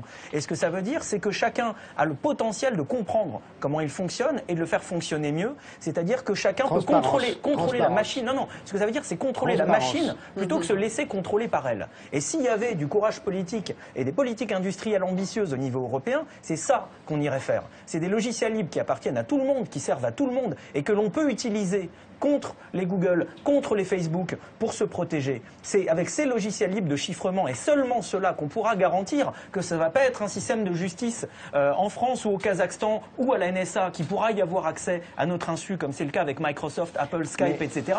Mais des vrais logiciels de chiffrement que chacun pourra utiliser pour protéger ses communications. Reprendre le contrôle de nos communications, c'est tout simplement impossible. Contrôler la machine plutôt qu'être contrôlé par elle. Si vous dites que c'est impossible, c'est qu'on a perdu face à la technologie. C'est un enjeu de société absolument fondamental. Nous devons reprendre le contrôle des machines. C'est un enjeu fondamental. Mais si vous laissez chacun avoir le pouvoir de contrôler sa confidentialité, alors vous rendez impossible un état de droit. Je crois que vous ne savez pas comment fonctionne un ordinateur. Je crois qu'il y a un aspect qui va à la fois répondre à votre point sur notre appréhension de la modernité. Vous préférez laisser le contrôle à Apple et à Microsoft je pense soit je contrôle mon ordinateur, soit je laisse Microsoft et Apple le contrôler. Si, c'est ce qu'a montré les révélations de Snowden. C'est exactement ce qu'ont montré les révélations de Snowden. C'est une question de contrôle, c'est une question de conscience, c'est une question de liberté. Pas seulement de l'ordinateur, du téléphone. Bien sûr, le téléphone est un ordinateur. On peut recouper des gens avec des données anonymisées. Je peux avoir une base de données de tous les gens qui fument la pipe, qui ont des chaussures marron et qui se lèvent entre 4h et 5h du matin et je peux retrouver quelqu'un comme ça. C'est des données anonymisées. Et dans le domaine de la santé, il y a un fait qui m'a beaucoup intéressé, c'est depuis plusieurs mois, voire plusieurs années, il y a un petit collectif que je soutiens qui essaye de libérer les données de santé. Et la Haute Autorité de Santé dit, eh bien, nous ne voulons pas le faire parce que nous pensons qu'on peut recouper les gens de ce fait. Et je crois que si on avait fait ça, je suis même certain de ça, il n'y aurait pas eu de scandale du Mediator. Donc je crois qu'on ne peut pas avoir de posture religieuse à cet égard. Moi je crois qu'il y a un moment où il va y avoir nécessairement une zone de frottement, notamment avec les grandes données, entre les données, ce qui est du domaine du strictement privé et de l'intérêt collectif. Et je crois qu'il faudra à ce moment-là adopter une régulation ex ante, c'est-à-dire regarder ce qui se passe, ou alors dire on interdit tout. Moi, c'est un peu à la conclusion à laquelle je suis parvenu, parce que je crois que ça va être extrêmement difficile de trouver un postulat initial qui fonctionne dans tous les cas.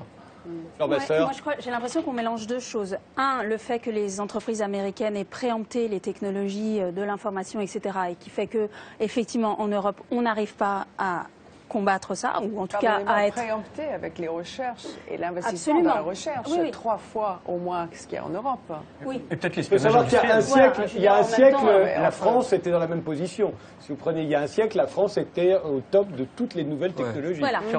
On ne disait pas à l'époque qu'on avait préempté. C'était juste qu'à l'époque, ça nous intéressait. Voilà. Donc j'ai l'impression qu'on mélange ce débat avec le débat de est-ce que tous ces nouveaux services, est-ce que cet Internet des objets, est-ce que quelqu'un juste réfléchit si c'est un vrai progrès pour l'humanité? Est-ce que j'ai vraiment besoin de... Mais non, mais on a le droit de se poser la question. Alors vous allez me dire que j'aime pas la technologie. Les gens du Mediator vont vous répondre. Mais attendez, excusez-moi, le Mediator, vous instrumentalisez une cause. Non, je vous assure, la démonstration a été faite, je peux vous assurer, ils auraient pu être sur ce plateau. J'ai eu des discussions avec des scientifiques et des médecins qui m'ont démontré que les bases permettait de démontrer statistiquement l'évidence du dysfonctionnement de ce médicament. Une personne toute seule a mis des années à se faire entendre. Donc excusez-moi. Le croisement des bases de données aurait permis, il y a déjà de nombreuses années, de voir l'anomalie sur le Mediator, sauf que le croisement des bases de données était interdite. Voilà. Et il y a des années qu'on aurait identifié l'affaire du Mediator, qu'on avait pu croiser les différentes bases de données qui existent. Vous savez bien sauf que c'était bloqué pour des raisons légales. C'est le même argument qu'on utilise pour arrêter les serial killers. On dit si on croisait toutes les données, on arrêterait plus vite les serial killers. Merci. Et ce qui est vrai. Mais c'est factuellement vrai dans l'affaire du Mediator. Non, mais je veux dire, sous cet étendard-là, sous ce drapeau-là, qui est une forme de marketing aussi, j'aimerais juste qu'on dise aux personnes quelles sont les implications, quelles sont les conséquences pour elles-mêmes. Moi, je suis pas anti-technologie, je veux juste qu'on arrête de dire que la technologie nous sauvera de tout. Et qu'on sortira de cette crise parce qu'on va faire de l'innovation technologique, etc. Peut-être il y a 2-3 petites choses à penser entre-temps. Mais voilà, donc je voulais juste rappeler ça et que, effectivement, cette espèce de fuite en avant au big data, je pense qu'elle a besoin d'être pensée, elle a besoin d'être encadrée et elle a besoin, effectivement, de faire émerger des solutions qui sont du type logiciel libre et qu'il faut faire très attention à toutes ces personnes qui vous vendent des nouveaux services. Facebook est quand même... Facebook, je vous ai pas coupé la parole, monsieur, excusez-moi. Facebook est quand même la meilleure agence de renseignement au monde. Parce que nous y collons. Mais sous couvert, voilà, c'est ça, c'est sous couvert de c'est chouette, c'est cool, etc.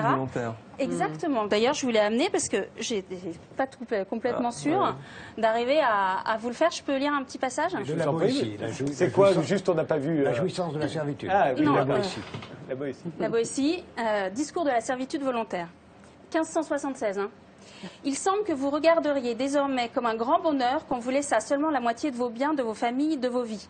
Et tous ces dégâts, ces malheurs, cette ruine ne vous viennent pas des ennemis, mais certes bien de l'ennemi, de celui-là même que vous avez fait ce qu'il est, de celui pour qui vous allez si courageusement à la guerre, ou pour la grandeur duquel vous ne refusez pas de vous offrir vous-même à la mort. Ce maître n'a pourtant que 2 yeux, 2 mains, un corps, et rien de plus que n'a le dernier des habitants du nombre infini de nos villes.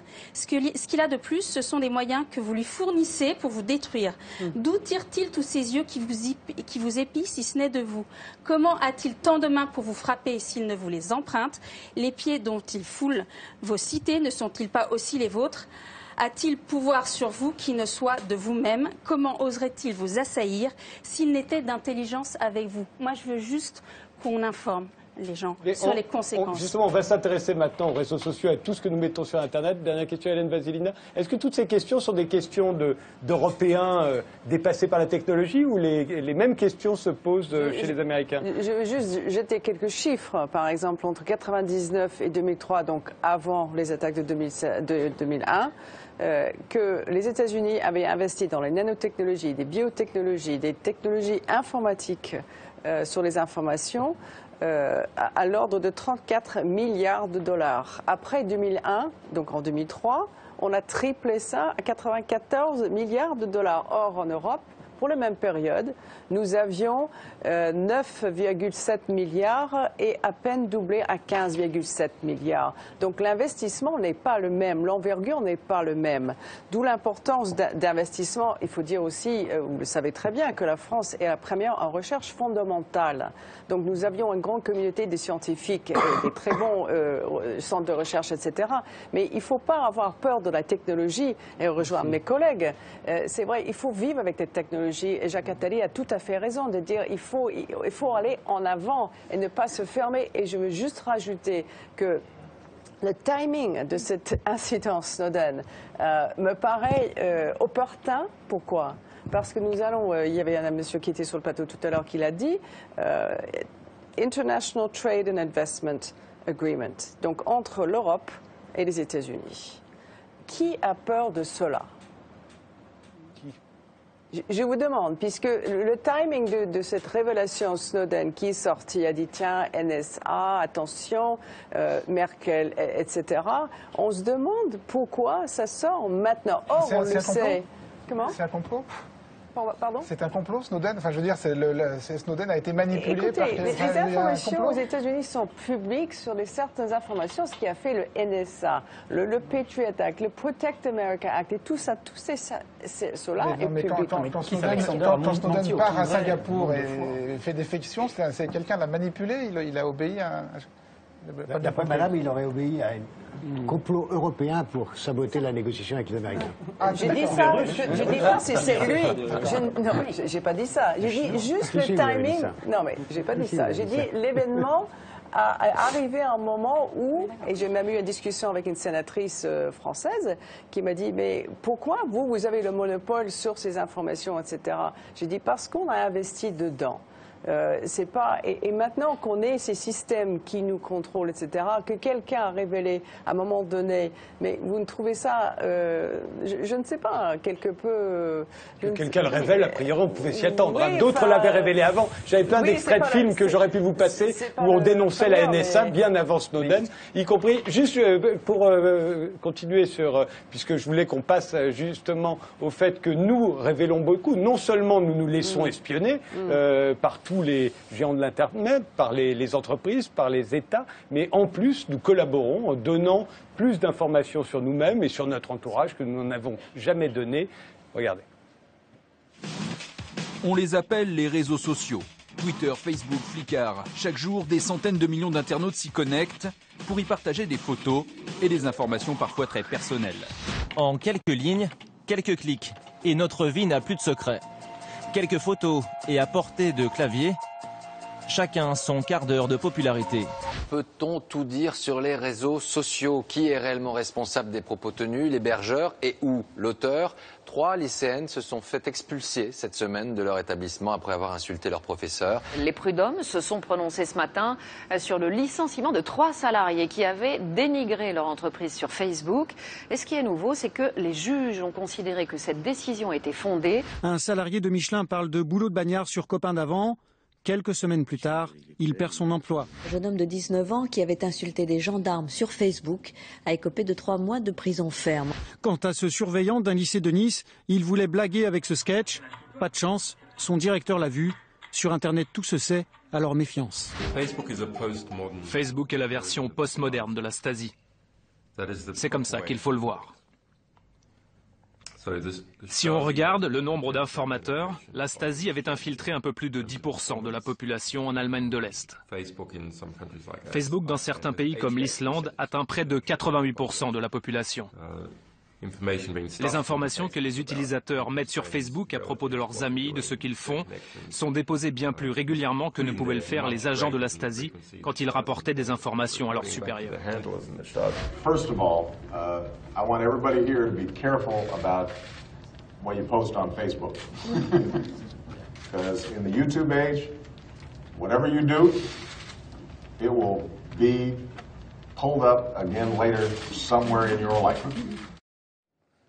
Jacques Attali, c'est ce que... Oui, c'est ce que j'ai dit aussi au début, c'est-à-dire que la dictature de la transparence, elle est une dictature volontaire. Chacun souhaite, moi j'ai pas de compte Facebook, donc j'en parle librement, mais chacun est libre de souhaiter le faire tout aussi pour s'exprimer, parce que dans un univers de 7 milliards et bientôt 9 milliards, on a envie d'exister, on a envie de raconter son journal, de raconter sa vie, d'être en situation de rompre la solitude. Et cette rupture de la solitude, on croit qu'elle est simplement liée à quelques amis. En réalité, elle est une façon de se donner en spectacle au monde et de créer les conditions que ce spectacle soit utilisé par d'autres. Donc ça n'a rien à voir avec la stasie, c'est une stasie volontaire. Monsieur, je suis là, j'ai envie de vous dire ce que je fais. Et il faut vraiment reconstruire une éthique de la transparence. Je crois que ça va aller très très loin d'ailleurs. Je suis convaincu que ça va aller jusqu'à la transparence de la vie privée de façon beaucoup plus grande qu'aujourd'hui, où on aura des gens qui auront des relations multiples de façon transparente. Aujourd'hui, elles sont encore cloisonnées, elles seront un jour transparentes. Et l'éthique va être totalement bouleversée par cela. Et les États, dans la mesure où les États observent tout le monde, ne sont qu'un accoucheur de cette dictature de la transparence, où la seule façon de fuir sera de se débrancher totalement, d'aller sur une île déserte, virtuelle ou réelle, mais à condition de pouvoir démontrer au monde qu'on ne le fait pas pour créer les conditions d'une action criminelle. Parce que se couper au nom de la vie privée, se couper au nom de la vie privée pour préparer un attentat, c'est pas acceptable. Mais le grand luxe de demain, ce ne sera pas le nombre d'amis qu'on aura sur Facebook, c'est la solitude dont on pourra s'enorgueillir. Ce que vous êtes en train de nous expliquer, c'est que quiconque aujourd'hui voudrait se débrancher, se déconnecter, ne plus être traçable, comme nous le sommes tous, immédiatement serait suspect et a priori la NSA lui tomberait dessus. Exactement. Voilà. C'est presque la preuve que c'est un futur criminel. Écoutez, s'exposer au monde, pourquoi pas. On a tous, surtout à l'adolescence, un besoin de reconnaissance sociale, etc. Mais encore faudrait-il faire avec la connaissance et la compréhension des mécanismes sous-jacents. On vous dit Facebook, c'est cool, c'est plein d'amis, c'est une façon de publier sur Internet. Déjà, c'est pas une façon de publier sur Internet, c'est une façon de publier sur Facebook. Donc vous ne publiez qu'aux gens qui sont sur Facebook. Et là, beaucoup de gens, oui, moi j'y suis pas, vous non plus apparemment. Donc beaucoup de gens n'ont pas confiance de ça. Il y a un compte Facebook en mon nom qui met mes articles. Mais je ne dis rien de moi. Pareil, vous avez l'impression que sur Facebook, que vous allez pouvoir communiquer avec vos amis. Les révélations récentes montrent que vous communiquez avec vos amis et Facebook et la NSA. Donc là aussi, il y a quand même quelque chose de problématique. On va dire, mais c'est bon, regardez, il y a conditions générales d'utilisation qui sont un contrat de je ne sais pas combien de dizaines de pages qu'aucun humain normalement constitué est capable de lire et de comprendre. Et en plus de ça, il y a des pans de la loi américaine qui sont secrets, avec une cour secrète qui rend des décisions secrètes et qui font plier ces entreprises et les obligent à divulguer de l'information au-delà de ce qu'il y a dans les conditions générales de vente. Donc ce que l'on voit, c'est que l'architecture de ces systèmes est profondément politique. Et que s'il faut faire comprendre quelque chose à nos citoyens, c'est cette nature politique, c'est la véritable nature de cette architecture, de notre infrastructure de communication. C'est comme signer un contrat sans savoir lire, qu'aller sur Facebook en se disant c'est cool, je vais pouvoir exposer toute ma vie. Et j'espère que les gens vont comprendre ça. J'ai vu récemment qu'11 millions de personnes ont quitté Facebook. Et j'encourage les gens qui nous regardent ici à se poser la question de qu'est-ce que ce serait de quitter Facebook, de quitter Google, de quitter un Mac ou un ordinateur sous Windows pour aller vers les logiciels libres et reprendre le contrôle de son information. Entre l'internaute et Facebook, il y a peut-être un truc qui s'appelle l'État aussi. Et, non, mais je veux dire, et qu'il y a peut-être un tout petit rôle à jouer, par exemple, dans les pays, en faisant voter des lois de temps en temps pour dire, je veux dire... On a tout à fait en parler, ça fait 5 ans que je fais ça toute la journée. Dis-moi si je délire. Non, vous délirez pas. Le problème, c'est qu'un État, c'est national. Vous délirez pas, moi, ça fait 5 ans que je fais ça toute la journée et qu'au niveau européen, je vois comment s'élaborent les règlements en matière de protection des données. Au niveau européen, est-ce que ce serait absurde d'imaginer que des réglementations européennes disent à Facebook, quand un internaute s'inscrit sur Facebook, on lui demande très clairement, tout de suite, et non pas dans les petits caractères qu'il faut aller chercher je ne sais où, quel est le régime de confidentialité qu'il veut avoir. C'est l'objet de la négociation qui actuellement, elle est privée. On ne connaît pas sa nature. Mais c'est dommage, s'agissant d'Internet, c'est dommage. Oui, c'est pas moi qui décide de comment la Commission travaille avec Google, mais en tout cas, il y a une négociation approfondie avec Google qui a exactement cette nature. Je voudrais juste revenir un peu... Non, attendez, je voudrais qu'on avance parce que c'est exactement la suite. Il y a quelque chose qu'on nous promet aussi, c'est le droit à l'oubli, le fameux droit à l'oubli dont les Français discutent, les Américains en ce moment même, c'est-à-dire en gros que toutes ces données que ces jeunes, mais aussi que les adultes ont d'ores et déjà fournies sur Internet, on pourrait les effacer, on pourrait nous blanchir. Regardez. Le gouvernement lance à partir d'aujourd'hui une consultation sur le droit à l'oubli numérique qui permettrait à chacun de faire le ménage dans ses souvenirs partagés. C'est tout simplement la possibilité pour quelqu'un de dire un jour « je sors du réseau ». Donc, pour parler clair, foutez-moi la paix. Trending on Huffington Post, how about this? Giving teens a clean slate on social media. That's what a new California law does. It allows minors to request that sites like Twitter and Facebook remove all of their posts. Now, the goal of the law is to prevent young people from being haunted by their digital past. Le Parlement européen travaille à améliorer la protection des données personnelles. La Commission des libertés publiques a approuvé hier quasiment à l'unanimité un texte renforçant les sanctions en cas de mauvais usage de telles données par des entreprises. Nous devons être stricts vis-à-vis de ce que nous appelons les géants, car ce sont eux qui peuvent jouer et faire de mauvaises choses avec nos données personnelles. Cette loi établit et garantit des droits individuels forts à tout le monde en Europe grâce à des sanctions fortes allant jusqu'à 5% du chiffre d'affaires annuel d'une entreprise. Le texte stipule que Google, Facebook ou encore Yahoo devront obtenir le consentement des personnes pour utiliser leurs données. Les internautes pourront également demander aux entreprises de supprimer les informations les concernant, ce qu'on appelle le droit à l'oubli. Mads Kunder, vous y croyez ça ou c'est de la rigolade? Je pense que ça va être compliqué. Enfin, ouais, ça va être compliqué. C'est de la rigolade en fait. C'est pas tellement techniquement c'est compliqué, c'est que voilà, il faut que tout ça se mette en place d'un point de vue légal. Et je suis pas sûr que le principe des sanctions avec ces millions d'euros d'amendes qui sont agitées comme ça vont faire bouger les choses. Le droit à l'oubli numérique, c'est certain que c'est quelque chose d'ultra important et je pense que tout le monde y a un intérêt considérable. C'est vraiment la contrepartie de toute cette nouvelle liberté qu'on a sur Internet pour trouver des services de l'information, pour acheter des choses. C'est de pouvoir également, effectivement, d'un clic, d'un seul, effacer tout son historique si on est gêné par ça. Ça, c'est la première chose. Après, sur la façon d'informer les utilisateurs, je ne crois pas tellement dans les systèmes coercitifs d'amende, je crois plus dans ce qu'on voit aujourd'hui se mettre en place progressivement, notamment en Angleterre, qui sont en fait une façon beaucoup plus claire de présenter les choses et de donner le contrôle aux gens. Alors on n'est pas du tout encore dans quelque chose d'adopté par les utilisateurs, mais je pense qu'on peut arriver comme ça progressivement à avoir une gouvernance ou une utilisation d'Internet qui soit beaucoup plus éclairés avec le libre arbitre des gens et qui sachent eux-mêmes très bien ce qui se passe quand ils se connectent sur un site. Alors, tout le monde a l'air d'accord pour le droit à l'oubli. C'en est même suspect à tel point que tout le monde est d'accord, sauf vous. Catel Auguier, vous êtes vice-présidente de l'Association des archivistes français. Et vous êtes contre la destruction des données personnelles, contre même le fait qu'on les rende anonymes. Vous avez d'ailleurs édité un certain nombre d'affiches qu'on va voir qui militent contre le droit à l'oubli. Est-ce que vous pouvez nous expliquer pourquoi? Oui, tout à fait. Alors, nous avons effectivement lancé une pétition citoyenne en début d'année qui a recueilli donc 50 000 signatures, pétition donc qui a fédéré des historiens, des archivistes, mais des généalogistes ou des simples citoyens. Nous, on s'inscrit un petit peu contre ce projet de règlement européen. Tout simplement parce que nous, aujourd'hui, archivistes, on a l'habitude de protéger la vie privée. Je vous donne un exemple, les actes d'état civil. Aujourd'hui, moi, dans ma commune, c'est mon quotidien. Quand on nous demande des actes d'état civil, évidemment, on ne peut pas communiquer à tout le monde un acte de naissance, par exemple, ne serait-ce que parce que votre voisin n'a pas besoin de savoir que vous avez un fils caché, éventuellement. Voilà. Donc ça, c'est vraiment important pour nous dans notre quotidien de pouvoir protéger la vie privée. Maintenant, la position de ce règlement européen qui dirait qu'il faudrait supprimer l'ensemble des données, nous paraît complètement abusive parce que on sait bien, surtout les historiens, qu'on ne peut pas décider à l'avance des données qui vont être nécessaires pour la recherche historique. Donc en gros, si on efface, si on commence, on a tous le pouvoir d'effacer nos données, on efface pour vous des pans entiers de l'histoire. Oui, complètement. Et on s'en rendait même pas compte. On pourra la réécrire en tout cas.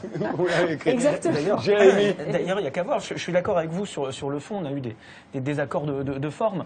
Mais je suis d'accord avec vous sur le fond. Il n'y a qu'à voir dans le contexte médiatique et politique. Quand on a parlé de droit à l'oubli en France, c'était immédiatement après que Brice Hortefeux ait fait sa blague sur les Auvergnats. Et donc, vous y voyez un rapport? Ah mais j'y vois qu'un tel droit à l'oubli pourrait être instrumentalisé pour ceux qui auront les moyens pour faire disparaître des informations. Et ce sera quelque chose d'extrêmement puissant pour justement réécrire l'histoire. En réalité, ce qu'on voit, c'est que Google et Facebook, eux, n'oublient jamais. Quel que soit le droit à l'oubli, ils vont prétendre effacer quelque chose. En fait, il restera dans leur base de données, la NSA continuera d'y avoir accès. Ce qu'il faut, c'est éduquer les enfants, éduquer les ados à l'heure où ils commencent justement à vouloir faire des amis et tisser du lien social et peut-être pousser un petit peu les limites, les éduquer à ce qui d'un côté est du ressort de la vie privée et de l'intimité et ce qui est de la vie publique. Dans le temps, on n'avait une vie publique que quelques politiciens, quelques journalistes, quelques stars, mais c'était quelque chose d'un petit peu particulier. Aujourd'hui, tout le monde a une vie publique en un clic. Donc éduquer sur ce que ça veut dire, appuyer sur le bouton « Publier », ça veut dire le montrer à tes amis, peut-être au reste du monde, à Facebook, à Google, à la NSA, etc. Et apprendre à ne pas faire ce clic plutôt que s'apercevoir après qu'il est trop tard et essayer de rattraper de l'information, ce qui ne marchera jamais et qui pourrait conduire à d'affreuses dérives. Parce que mettre en place un tel système, je vous assure que les politiciens seront les premiers à aller effacer leur scandale de corruption. Mediapart et Arrêt sur Image auront du souci à se faire. Il n'y a pas que les politiciens. Moi, le droit à l'oubli, c'est un truc super compliqué. Il n'y a pas le droit à l'oubli. Il y a le droit à l'oubli du pot de fer et il y a le droit à l'oubli du pot de terre. Je vais vous donner un exemple de pot de terre. On a fait une émission récemment justement là-dessus, sur Arrêt sur Image, sur le droit à l'oubli. Et il se trouve que c'est une dame qui nous avait écrit, une dame qui était syndicaliste CGT d'une entreprise qui était sur le point de fermer, qui était en lutte, etc. Et au moment de ce conflit social, cette dame avait été interviewée par une chaîne de télévision, plein cadre, avec son nom, etc. Il y avait eu des articles sur elle. Bon, l'entreprise a finalement fermé. La dame a changé de région. Elle a commencé à chercher du boulot.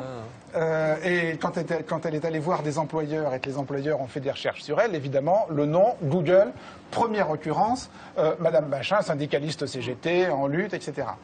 Nous, on avait fait un article sur elle. La dame nous a dit, est-ce que vous pourriez juste enlever mon nom de votre article? Parce que l'article est parmi les premiers qui apparaissent sur Google et ça m'embête. Ben, le nom, on l'a enlevé. Je veux dire, le nom, on l'a enlevé. Entre l'intérêt supérieur de la conservation d'une donnée et l'intérêt immédiat de cette dame qui avait envie de... Voilà, on a arbitré dans ce sens-là. C'est juste pour vous montrer que c'est, dans les faits, extrêmement compliqué. Et c'est pour ça, d'ailleurs, que nous, les lois sur les archives prévoient des délais de communicabilité pour justement laisser un laps de temps... important, enfin suffisant en tout cas, mais que tout de même, la société ne se retrouve pas sans mémoire. Non, Alexandre, la société et la dame, le droit a choisi qui? Le droit à l'oubli, il peut être extrêmement difficile d'un point de vue technique. L'exemple le plus célèbre, c'est le dossier médical de Sergey Brin, le cofondateur de Google. Il a mis son dossier génétique sur Internet, et notamment sa prédisposition à la maladie de Parkinson. Cette information, il l'a mise sur son blog. Cette information a été reprise dans des centaines de milliers de sites web sur Terre. Le droit à l'oubli est devenu impossible. On ne va pas effacer 100 000 sites web pour retirer le dossier médical du fondateur de Google, qu'il a eu la maladresse et l'imprudence de mettre sur son blog. Donc on voit bien qu'une information, au départ, elle peut peut-être être effacée. Au bout d'un certain temps, quand une image a été reprise dans plein d'autres blogs, dans plein d'autres réseaux sociaux, il peut être extrêmement difficile d'oublier la totalité des traces. Je pense que ce qui est vraiment intéressant dans ce qu'on vient d'entendre, c'est que Jacques Attali nous parle d'une éthique de la transparence, Jérémy Zimmerman nous parle de la nécessité d'avoir une culture du numérique, et je crois que tout ça, moi je résumerais ça en appelant ça une nouvelle forme de civilisation. Et je voulais revenir sur votre lecture de la Boétie, c'est que je crois qu'en France, nous avons un penchant quand même proudhoniste ou rousseauiste assez marqué à dire méfions-nous, retournons à l'état naturel, méfions-nous du progrès de la civilisation, de la technologie, de ce genre de choses. Et je crois que ça nous a souvent freinés dans l'histoire. Et je pense que la civilisation, c'est quelque chose qu'on partage tous, qui nous permet d'affronter justement les découvertes que l'on fait collectivement et qui en appellent le progrès. Jacques Attali ? Oui, enfin, il y aurait beaucoup à dire là-dessus, parce que c'est vrai que le progrès en soi a souvent de bons côtés, puis il en a de très mauvais, puis il y a différentes formes de progrès. On pourrait imaginer des progrès dans la maîtrise de soi, dans la lutte contre la violence, dans la méditation, dans le contrôle de son propre pulsion de mal. Et là, il y a beaucoup de progrès à faire, en particulier liés aux neurosciences et à l'usage des techniques de d'autres civilisations, qui d'ailleurs conduiront à quelque chose qui va être le grand danger d'après-demain, c'est la transmission de pensée. C'est-à-dire, on a déjà des technologies qui permettent, avec les lunettes, dont Google n'est qu'un exemple, de pouvoir communiquer sur Internet simplement par mouvement des yeux. Je peux animer un écran d'Internet et donc le faire connaître à quelqu'un d'autre. Donc la transmission de pensée existe. Si la transmission de pensée existe, l'entrée dans mon cerveau pour savoir ce que je pense, est aussi pas loin. Donc, ce n'est pas de la science-fiction de dire que l'éthique de la transparence va aller jusqu'à l'éthique de l'inconscient et de la mise à disposition de l'inconscient au reste du monde. C'est tout à fait vertigineux et je pense qu'il est plus qu'urgent d'y penser. Non, mais enfin, je ne savais pas que j'étais pro-Denis, mais en fait, je suis vraiment contente d'entendre que, effectivement, il n'y a pas que le progrès technologique. Il ne s'agit pas de revenir à l'âge de pierre, il ne s'agit pas de renoncer à tout ça, il s'agit juste de poser des enjeux qui deviennent un débat public et qui permettent de juste essayer de décoder ce qui peut être de l'ordre du marketing et qui, en fait, sert à agréger des datas, à mettre des algorithmes dessus, à prédire des comportements d'achat et des standardisations de vie. Parce que c'est aussi ça qui va, c'est qu'on va être de plus en plus efficace, de plus en plus pareil. Et donc j'étais contente d'entendre que voilà, peut y avoir aussi des progrès qui consistent à aussi s'inspirer de civilisations anciennes ou pas, qui utilisent d'autres techniques qui ne sont pas de la technologie, etc. Je fais 3 quarts d'heure de méditation chaque jour. Ah bah, je vous félicite. Matt Skunde, d'ailleurs, ce fameux algorithme de Google qui consiste à comment est-ce qu'une fois que Google, moteur de recherche, on lui demande quelque chose, il va nous faire un certain nombre de propositions. Pourquoi celle-là-ci est-elle la première? C'est le fameux algorithme de Google. Ah, voilà. Est-ce que c'est pas tout simplement, au fond, ça, le poids de la masse? C'est-à-dire, c'est la masse qui parle à ce moment-là. Quand vous triez par pertinence, en réalité, c'est le poids de la masse, corrigé par Google. C'est une question qui est très complexe parce que on pourrait presque dire le contraire. C'est-à-dire qu'il y a 10 ans, Google vous proposait un seul résultat, qui était le résultat de l'algorithme. Donc il avait absorbé tout le web. Il avait des classements très précis qui vous donnaient un résultat qui était le même pour tout le monde. Et en fait, aujourd'hui, avec toutes les données qui sont récoltées, en fait, ils sont capables de vous proposer un résultat personnalisé. Des résultats différents. Et c'est ça qui interroge beaucoup, c'est qu'en fait, chacun, du coup, a sa propre vérité. Et ça, c'est... Et paraît-il, son propre prix de billet d'avion aussi. Si on veut tous aller au même endroit, en fonction de ce qu'on a déjà fait sur notre ordinateur, on va nous proposer des billets d'avion plus ou moins chers. C'est le même principe qui rentre en jeu. Effectivement, c'est la collecte de données, l'analyse de ces données sur un mode algorithmique et qui permettent effectivement de personnaliser le contenu. Après, on peut se poser la question de savoir, est-ce que je préfère un contenu qui m'est personnalisé ou un contenu universel? Donc là, on est sur 2 échelles de totalitarisme un petit peu extrêmes. Mais voilà. Après, moi, je pense que dans l'équilibre général, il y a cette question d'éducation sur laquelle je suis parfaitement d'accord. Je pense que c'est des choses qui doivent... Toutes ces révolutions, elles ne marchent que si vous êtes éclairé, si vous avez un libre arbitre et si, dès le début, on vous informe, on vous éduque sur ce que ça veut dire. Et voilà, donc ça c'est très important. On peut y arriver, et certainement pas, comme on le voit parfois dans des écoles, en faisant intervenir la police pour parler de Facebook, mais plutôt en prenant ça sous l'angle peut-être de la vie sociale à l'école ou des choses comme ça. Et je pense que je suis assez d'accord avec l'avis considère qu'on a une façon très négative quand même de présenter tout ça et qu'il y a énormément de choses qui sont positives et qui... Attendez, je vais vous finir l'émission positivement, vous allez voir, avec vraiment une note heureuse. Et là, on va voir le progrès que représente la technologie. Je vous propose de finir avec les vraies stars du net. Mais regardez, en voilà une, par exemple. Alors ça, vraiment, ça c'est typiquement Internet, la culture Internet. 11 millions de vues, 15 millions de vues, rien que pour ça.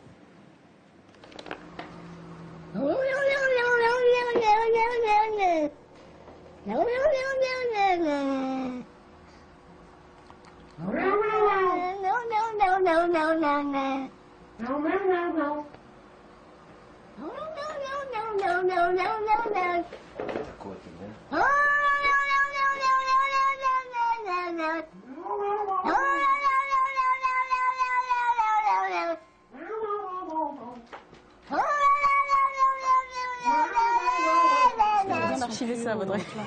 Voilà.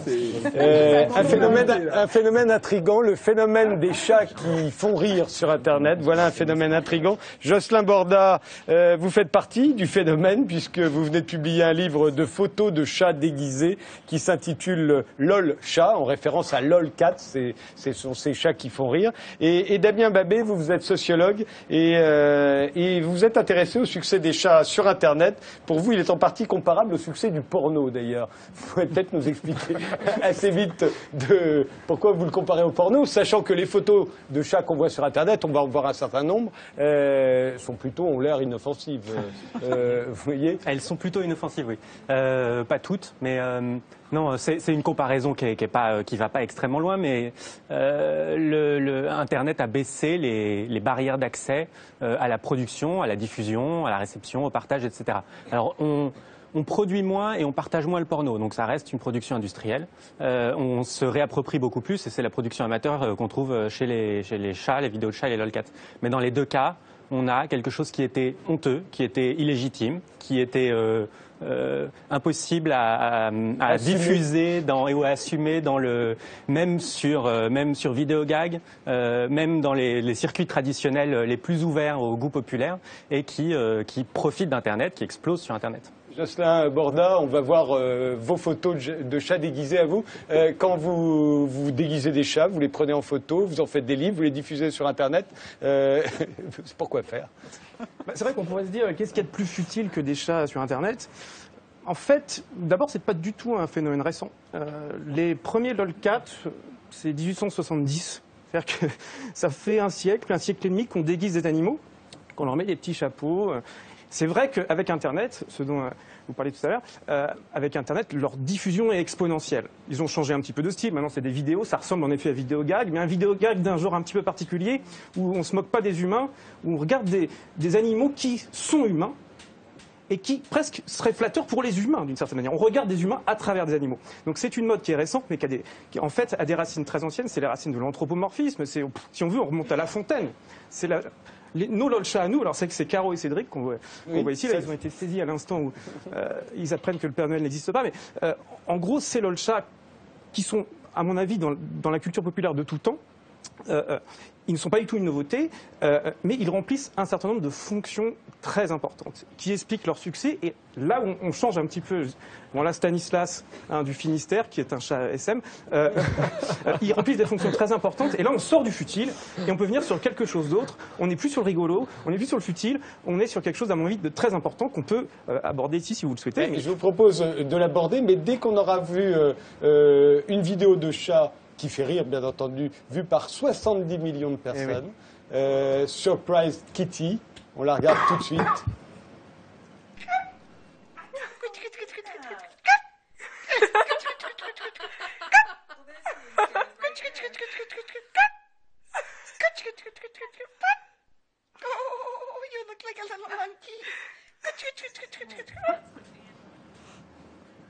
Quand on étudiera dans 50 ans les données qui ont été collectées par la NSA ces dernières années, qui verront 70 millions de clics sur cette vidéo-là, je pense qu'ils se poseront des questions. C'est truqué, le chat a répété. Hein. On va enquêter dans la sur Fort possible. Alors, à votre avis, vous l'analysez comment ? Qu'est-ce qu'il y a de sérieux là-dedans ? Au début, on se dit c'est très rigolo. Et puis, qu'est-ce qu'on voit en fait dans ce type d'image, ce type de vidéo ? C'est toujours la même chose. Ce qu'on voit, ce sont des réflexes humains. Ce qu'on aime dans les lolchats, c'est tout ce qui n'est pas un animal, c'est tout ce qui n'est pas un chat. Ce qu'on regarde dans un lolchat, c'est un être humain. C'est pour ça que notre livre, ce sont des chats qui sont déguisés en êtres humains. Ils ont des noms, ils ont des désirs, ils ont une histoire, etc. Et je crois que une des fonctions les plus fondamentales qu'il a, et pour le coup peut-être sérieuse, de ces chats, et qui explique leur succès, c'est que sur les réseaux sociaux, on est souvent très seul. Les échanges sont très violents. C'est un monde extrêmement compétitif, où il faut se mettre en valeur, il faut se mettre en scène constamment. Et les chats, c'est quoi ? C'est une grammaire minimale d'émotions humaines, sans ironie très souvent. C'est dans une journée qui est dédiée au stress, une journée devant un écran, ce sont des petits îlots de bonheur mignons. C'est pas du tout anodin qu'on dise que c'est mignon. Les lolchats, ils sont mignons parce que pour beaucoup de gens, la vie n'est pas mignonne. Et pour la durée d'une vidéo de 30 secondes, on le voit bien sur ce plateau, après la NSA, ça fait du bien. Et ben c'est la même chose, à mon avis, quand on est devant son écran. Je vous propose tout de suite une autre vidéo mignonne. de chat. Il se fait un petit peu taper sur les fesses, mais franchement, c'est très mignon quand même. Excellent.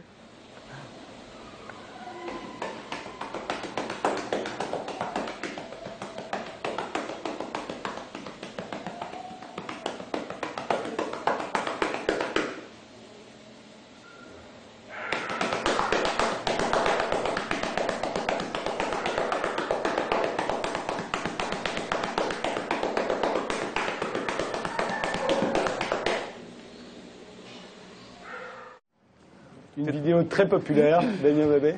Oui, il y en a beaucoup des vidéos de Spanking Cat sur le net et tous les commentaires s'interrogent sur le consentement du chat. En tout cas, sur toutes les vidéos, on trouve beaucoup de commentaires qui s'interrogent là-dessus. Donc, alors, il a l'air d'apprécier, il reste sur les genoux et c'est ce qu'on voit sur les autres vidéos. Mais on ne peut pas s'empêcher de se poser la question de l'intentionnalité du chat, de la conscience du chat. On a une réaction empathique dessus. Et du coup, on pourrait se poser la question de la conscience de ceux qui l'ont regardé pendant des heures, surtout. Alors, chacun s'occupe de ce qu'il veut. Mais c'est pour éprouver cette empathie qu'on regarde ça. C'est parce qu'on éprouve devant les chats un sentiment qui était un peu exclu des échanges culturels habituels. Et je crois que c'est important que ce ne soit pas un trucage, justement. La vidéo qui fait 71 millions de vues, c'est une vidéo qui a demandé, à mon avis, beaucoup moins d'efforts que LOL Chat ou que même les photos. Le petit chat qui faisait. C'est ça. Ou celle-ci. Donc il y a ce côté pris sur le vif, authentique, qui est inimitable d'une certaine manière et qui est indispensable. Jérémy Zimmerman, je vous sens totalement désespéré. Non, ça fait partie du folklore, une espèce de culture Internet qui va un petit peu au-delà de ce qu'on formate d'habitude. Alors ça a des trucs comme ça que je partage pas forcément, mais aussi des choses un petit peu plus enthousiasmantes comme Wikileaks ou la culture hacker ou le peer-to-peer pour partager des fichiers. Donc c'est une forme de culture qui émerge au-delà de la télé, au-delà de la radio, au-delà de ce qu'on appelle les médias traditionnels. Donc il y a forcément quelque chose de positif là-dedans. Moi, les chats, c'est pas mon truc. Alors c'est au-delà, c'est hors des médias traditionnels, mais ça finit par en devenir le centre, puisque vous avez certains, aux États-Unis, vous avez certains de ces chats qui sont devenus de véritables stars. On va en voir deux. Vous pouvez les nommer. Alors vous avez Grumpy Cat, le chat grincheux. Vous avez Lil Bub qui a été réuni. Il y en a un qui est une vraie star. On a vu, il y a des photos avec Robert De Niro qui pose avec l'un de ces deux chats. Tout à fait. Et depuis, il est devenu animateur d'une émission de télé aux États-Unis. Exactement. Il interviewe Whoopi Goldberg, etc. Et alors tous ces chats ont des agents. C'est $1 million, je crois, cette année, Grumpy Cat. Mais il y a quelque chose d'intéressant avec Grumpy Cat, c'est que ça rejoint un petit peu la vidéo de Fessé. C'est qu'on dit le chat comme si on devait forcément rire devant ces vidéos. C'est pas forcément le cas. La mode aujourd'hui, c'est plutôt des chats grincheux, des chats qui font la gueule. Donc en fait, les lol-chats d'aujourd'hui sont plutôt des anti-lol-chats, c'est plutôt des anti-héros. Dans notre bouquin, on a des lol-chats qui sont très très méchants et des lol-chats qui sont très très gentils. Donc c'est pas non plus simplement toujours le même sentiment qui est donné par le même type de vidéo, le même type de médias. Catalogué. Oui. Voilà des archives intéressantes, non ? L'archiviste que je suis s'interroge. Effectivement. Est-ce qu'on va conserver ce genre d'image ou de vidéo ? La réponse c'est oui mais finalement. Et effectivement, comme on le fait avec le papier ou les vidéos déjà, effectivement, pourquoi pas ? Pourquoi est-ce que ça n'aurait pas un intérêt de conserver un échantillon, évidemment, pas l'intégralité, mais un échantillon. Vu ce que ça nous occupe. Exactement. Voilà. Daniel Schmilderman. Ouais. Non, moi je trouve juste dommage pour l'audience de votre émission que vous ayez terminé par cette séquence. On aurait commencé par cette séquence, plutôt que par des trucs emmerdants comme la MSA qui ont fait fuir tout le monde. On ne fait pas du tout dans la facilité. Vous avez quand même fait une meilleure audience. Oui, mais déjà que effectivement on compte les téléspectateurs tous les jours. Mais maintenant qu'on sait qu'en plus, s'ils ont regardé cette émission sur leur téléphone portable, on les a géolocalisés. S'ils l'ont regardé sur leur ordinateur, ça a été enregistré par Google, par tout ça, et qu'on pourra leur reprocher plus tard d'avoir regardé cette émission. Donc, effectivement, autant finir par les chats. Gilles Babinet ? Non, je pensais justement à ce que vous étiez en train de dire, c'est qu'est-ce qu'un employeur pourrait dire de quelqu'un qui fait des vidéos comme ça, en positif ou en négatif. Mais au-delà de ça, moi, ce qui me fascine, c'est le fait que tout le monde peut devenir créateur, et je trouve ça plutôt positif. Ça, c'est justement, est-ce que ça fait partie de... ça fait partie de la culture Internet et c'est aussi un pont vers des participations différentes. C'est la théorie du cute cat qui est que si le cute cat, c'est le chat mignon. C'est le chat mignon. Si on a une infrastructure qui permet aux gens de s'exprimer, de partager des vidéos de chats, d'avoir la compétence de les filmer, de les monter, de les mettre en ligne, d'avoir les réseaux de confiance de personnes avec qui ils ont faire ces échanges, etc. C'est la même infrastructure que celle qui peut servir à faire de la politique ou à faire la révolution. Donc c'est effectivement une démarche participative qui est de même nature et de même valeur que les autres démarches participatives que permettent les technologies. Vous voulez dire que c'est la même démarche qui consiste à poster une vidéo de chat et à faire la révolution. Ça n'a pas forcément les mêmes conséquences. Non, ça n'a pas les mêmes conséquences. Oui. Ceci dit, je continue à aller contre l'idée que c'est forcément anodin ou méprisable ou indigne d'être archivé, etc. Il y a aussi des vidéos de bébés. Et c'est la même que les vidéos familiales. On peut les analyser dans leur contenu. Il y a un message. Il y a un message qui va un peu au-delà de c'est mignon et ça nous rassure.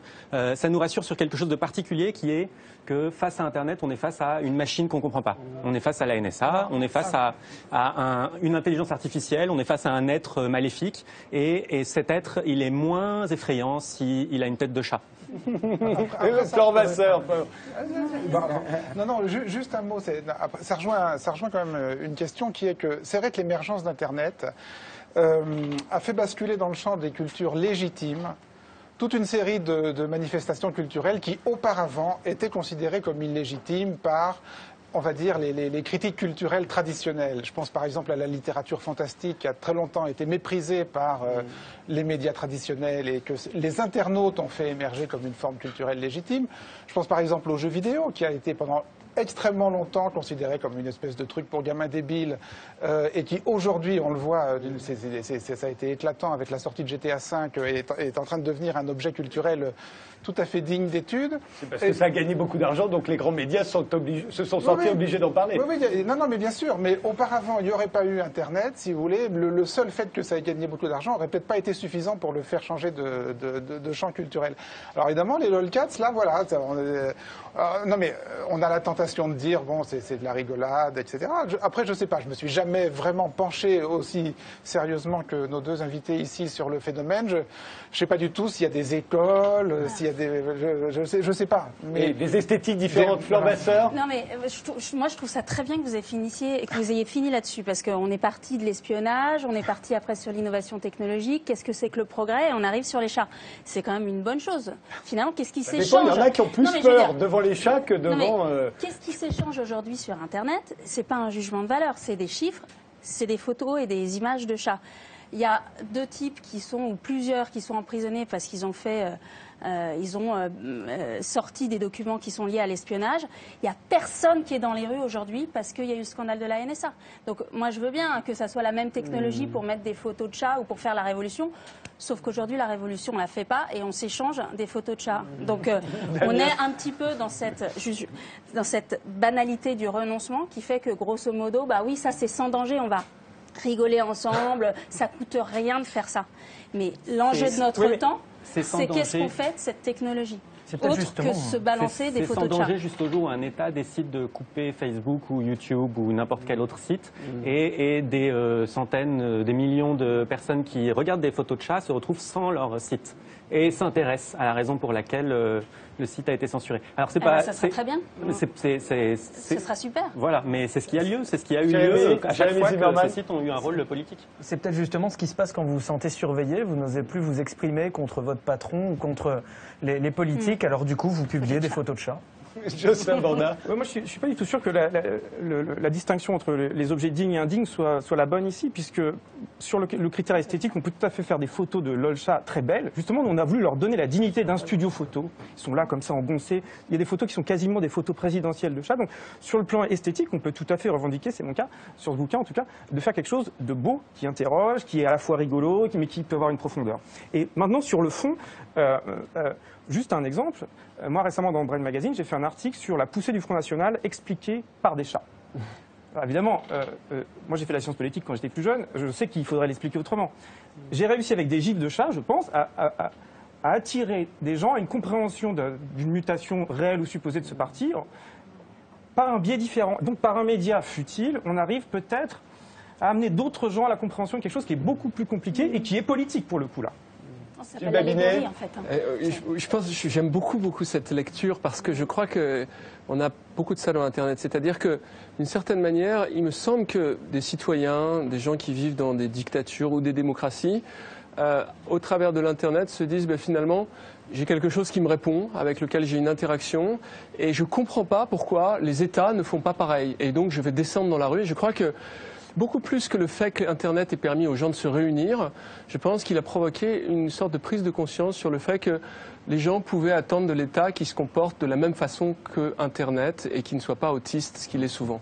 Je vous remercie tous les 7. Vous aviez fait un pari, là. Vous aviez pari qu'on tiendrait 15 minutes à dire des trucs intéressants sur les chats. J'aurais pu vous tenir beaucoup plus longtemps sur les chats, mais l'émission se termine. Je vous remercie tous les 7 d'y avoir participé. On la termine évidemment en musique avec Anna Calvi. C'est ici, sur ce plateau, qu'elle a débuté à la télévision il y a 2 ans. Aujourd'hui, elle est devenue une vedette du rock britannique et elle nous interprète un extrait de son nouvel album. La chanson s'appelle Sing to Me et Anna Calvi s'y adresse à la Calas. Adna, c'est à vous.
Dès maintenant, pour voir tous les lives de Ce soir ou jamais et réagir à l'émission, rendez-vous sur France2.fr.